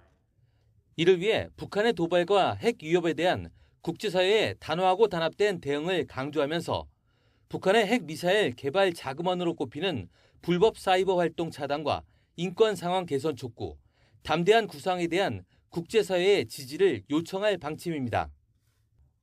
특히 북한이 유일하게 참여하는 ARF에서 북한 도발 관련 내용을 의장 성명에 담기도록 하는 데 주력하고 있습니다. 북한은 2019년 이후 ARF에 외무상을 보내지 않았는데 이번에도 최선희 외무상 대신 안광일 주 아세안 대사를 보낼 것이란 전망이 나오고 있습니다. 회의를 계기로 다양한 양자와 다자 회의도 추진됩니다. 일본과 호주, EU 등과의 양자회담은 사실상 확정돼 일정을 조율 중인데 한일 외교장관 회담에서는 후쿠시마 오염수 방류 계획과 안전성 확보 방안 등에 대해 의견을 나눌 것으로 보입니다. 또 토니 블링컨 미 국무장관이 회의에 참석하는 만큼 한미일 회동도 열릴 거로 알려졌습니다. 한중 간 고위급 회담 개최 여부도 주목됩니다. 친강 중국 외교부장의 건강 문제로 중국 외교 1인자인 왕이 공산당 중앙정치국 위원이 참석하는데 외교부 당국자는 아직 결정된 건 없지만 다자를 계기로 한중 간 고위급 소통 필요성에 대해서는 두 나라가 공감대를 가지고 있다고 설명했습니다. YTN 신현주입니다. 지난해와 같은 수해 피해를 반복하지 않겠다며 극한호우 때 기상청이 직접 보내는 재난 문자가 처음으로 발송됐습니다. 이 피해가 예상되기 때문에 사전에 주의를 당부하자는 취지인데 문자가 발송될 때 일부 혼선도 있었습니다. 우정훈 기자의 보도입니다. 지난해 8월 반지하에 살던 50대 주민이 침수된 방을 빠져나오지 못해 발생한 서울 상도동 참사. 당시 동작구에는 시간당 130mm가 넘는 이른바 극한호우가 내리고 있었습니다. 집중호우를 미리 알렸다면 대피했을 것이란 지적이 나왔고 기상청은 올해부터 극한호우 때 직접 주민들에게 문자를 보내기로 했습니다. 발송 기준은 시간당 50mm의 비가 내리는 가운데 3시간 누적 강수량도 90mm로 관측된 경우입니다. 또 이 기준에 도달할 확률이 95%로 조사된 1시간 72mm의 비가 내릴 때도 비구름대 움직임을 살펴 발송하기로 정했습니다. 현재는 수도권 읍면동을 대상으로 시범 운영하고 있고 이번 집중호우에 첫 문자가 발송됐습니다. 재난 문자는 시민들에겐 산사태나 침수 위험 지역으로 가지 않도록 당부하고 지자체 등 관계기관 종사자에게는 침수 취약 지역 대비를 강화하자는 취지입니다. 첫 재난 문자는 오후 4시쯤 발송됐는데 혼선도 있었습니다. 이보다 30분 앞선 3시 반쯤 서울 구로구의 1시간 강수량이 72mm를 기록해 문자를 발송하려 했지만 실패한 겁니다. 원인은 문자를 발송할 때 갖췄어야 할 시스템을 기상청이 제대로 준비하지 않았기 때문이었습니다. 이번 재난 문자는 서울 구로구와 영등포구, 동작구 7개 동에 발송됐습니다. 하지만 일부 문자인 신대방 제1동 인근이라고만 설명돼 위험 대상 지역을 두고 혼란도 있었습니다.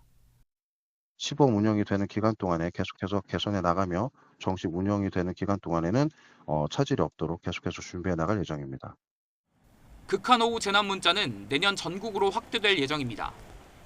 기상청은 극한호우가 작년처럼 130mm 이상의 기록적 폭우가 내린다기보다 피해가 예상된다는 주의사항으로 이해해달라고 당부했습니다. YTN 우종훈입니다.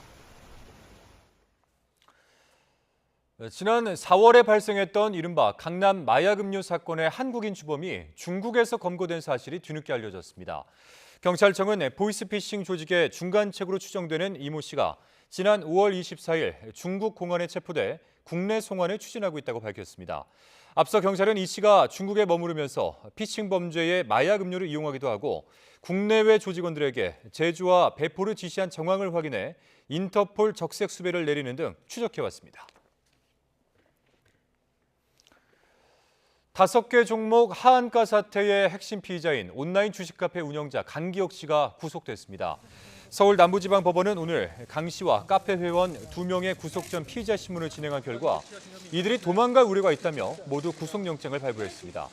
이들은 지난 2020년 1월부터 지난 5월까지 동일산업과 동일금속, 만호제강, 대한방직, 방림 등 5개 종목 주가를 통정매매 등의 수법으로 띄워 359억 원을 챙긴 혐의를 받습니다.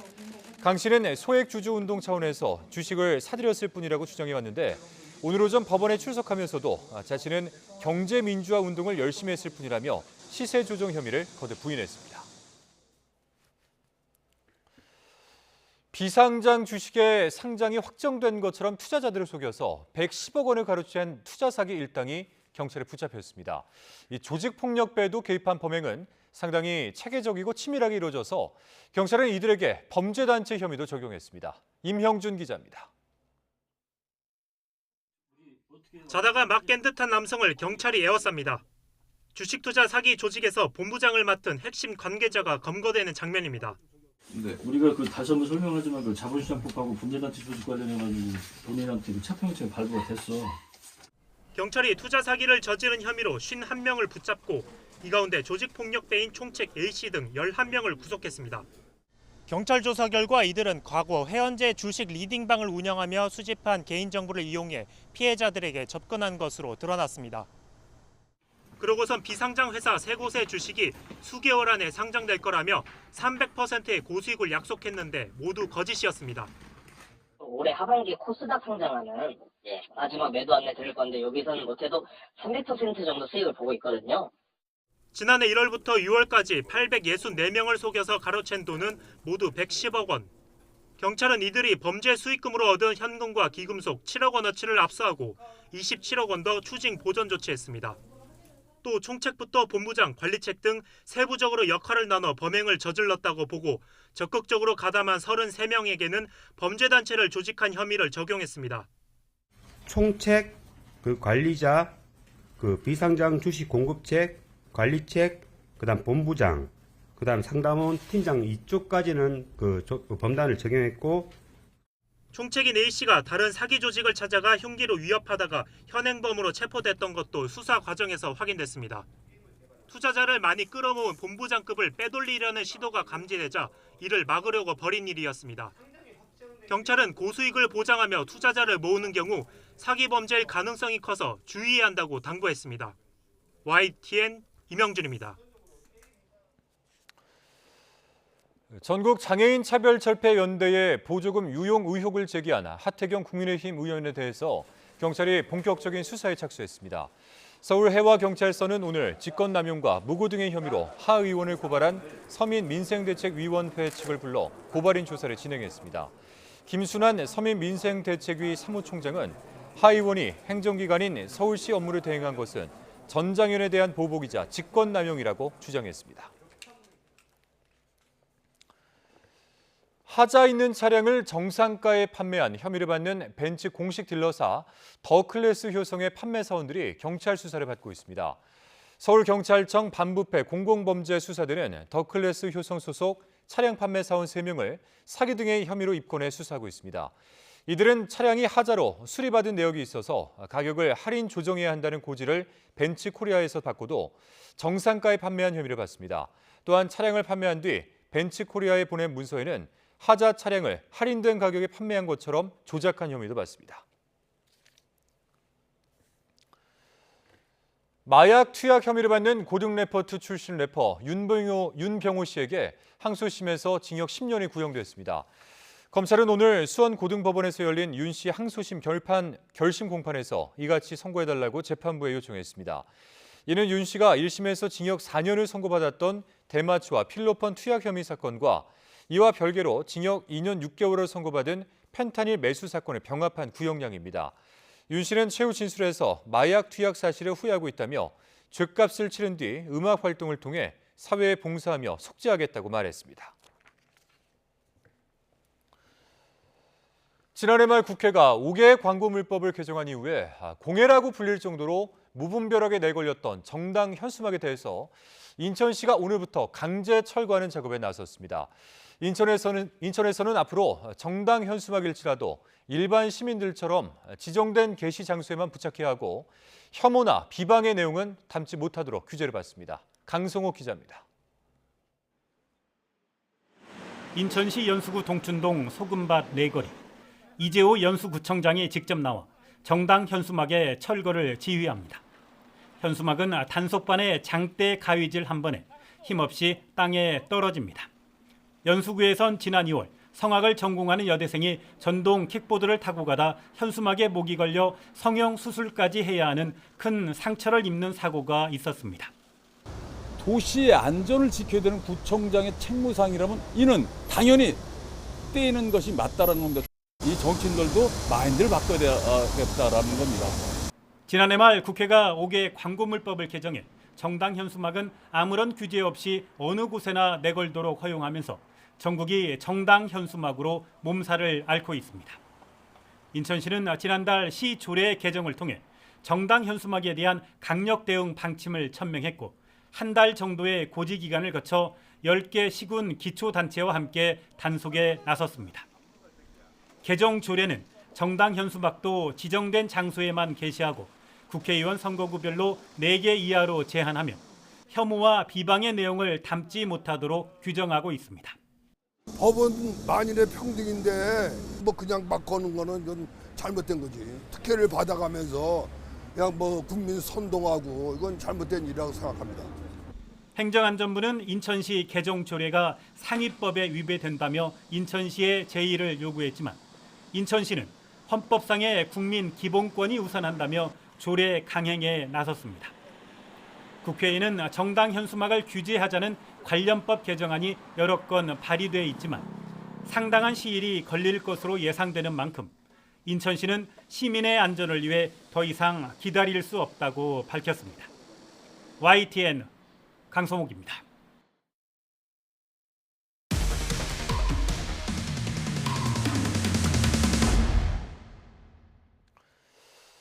전북 진안 소방서장이 소방서에 배치되는 관용차를 사적으로 이용한 사실이 YTN 취재 결과 드러났습니다.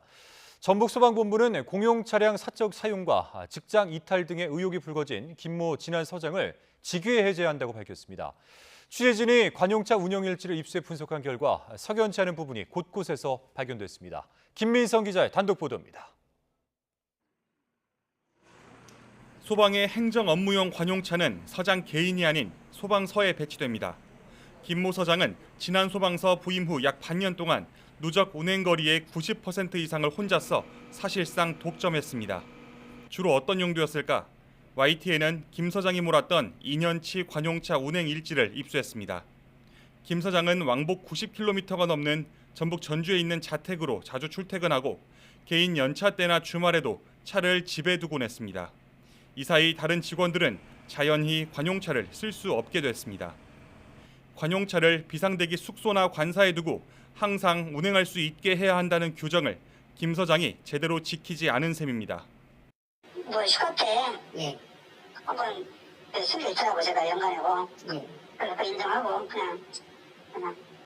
김 서장은 직전 근무지인 부안소방서에서도 1년 반 동안 관용차로 약 3만 5천 킬로미터를 운행했습니다. 이 기간에도 운행 일지 곳곳에 다소 의심스러운 기록이 남아 있습니다. 2022년 6월 퇴근 후 관사 등에 머물렀다던 김 서장.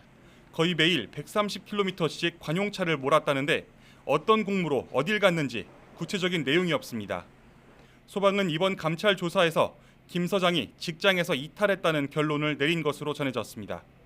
지난 2년간 김 서장의 비위 행위로 정확히 어느 정도 규모의 혈세가 낭비됐는지는 공개되지 않았습니다.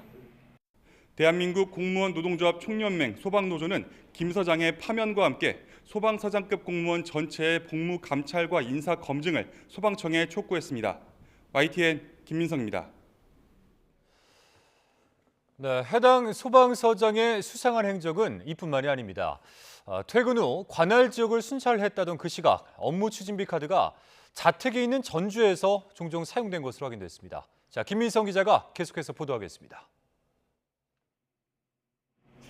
김 서장은 지난 4월 퇴근 후 화재 예방을 위해 거의 매일 관용차로 진안군 곳곳을 순찰했다고 일지에 적었습니다. 그래서 이번엔 운행 일지와 업무 추진비 사용 내역을 대조해봤습니다. 퇴근 후 관내 순찰일 18일 가운데 6일 동안 식당에서 저녁 식사 비용을 지출한 김 서장. 이 가운데 5일은 자택이 있는 전주를 비롯한 관할 밖에서 업무 추진비를 사용했습니다. 운행 일지가 거짓이거나 아니면 법인카드를 다른 사람이 쓴 정황으로 추정되는 대목입니다. 카드를 이제 경리도 갖고 있으니까 업무를 다른 저분들도. 그러니까 선생님이 쓰신 게 아니고 경리가 썼다는 말씀이시죠? 이제 그건 확인해봐야 되는데 그냥 제가 이게 쓴 게 맞을 텐데. 그 밖에 진안소방서 직원이나 진안군 소방발전협의회, 진안군 기자간담회 등 비용도 상당수가 저녁 시간 전주권 중심으로 지출됐습니다. 김 서장이 부안소방서장으로 근무하던 2021년 하반기부터 2022년 사이에도 이와 흡사한 방식의 업무 추진비 집행은 종종 있었습니다. 김 서장의 업무 추진비 이용 장소 중에는 이른바 오마카세로 불리는 고급 레스토랑을 비롯해 한우나 참치 식당의 이름도 여러 포함됐습니다. 업무 관련 지원들하고 썼습니다. 네, 사적으로 쓰신 적은 단 한 번도 없으시단 말씀이시죠? 네.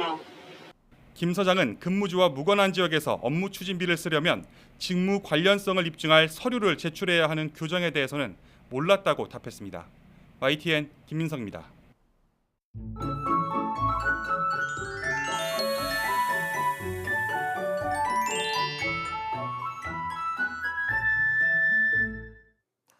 비가 소강 상태를 보이자 다시 무더위가 찾아왔습니다. 오늘 예년 기온을 웃도는 가운데 습도도 높아 더 덥게 느껴졌는데요.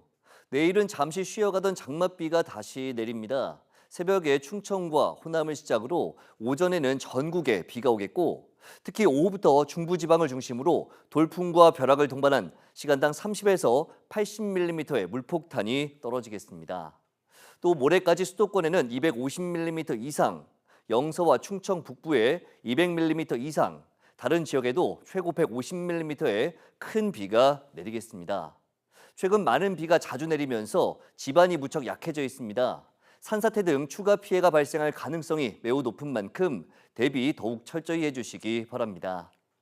내일 아침 기온은 서울 24도, 청주 25도, 광주 25도, 부산 24도로 밤사이 열대야가 나타나거나 열대야 수준을 보이는 곳이 있겠습니다.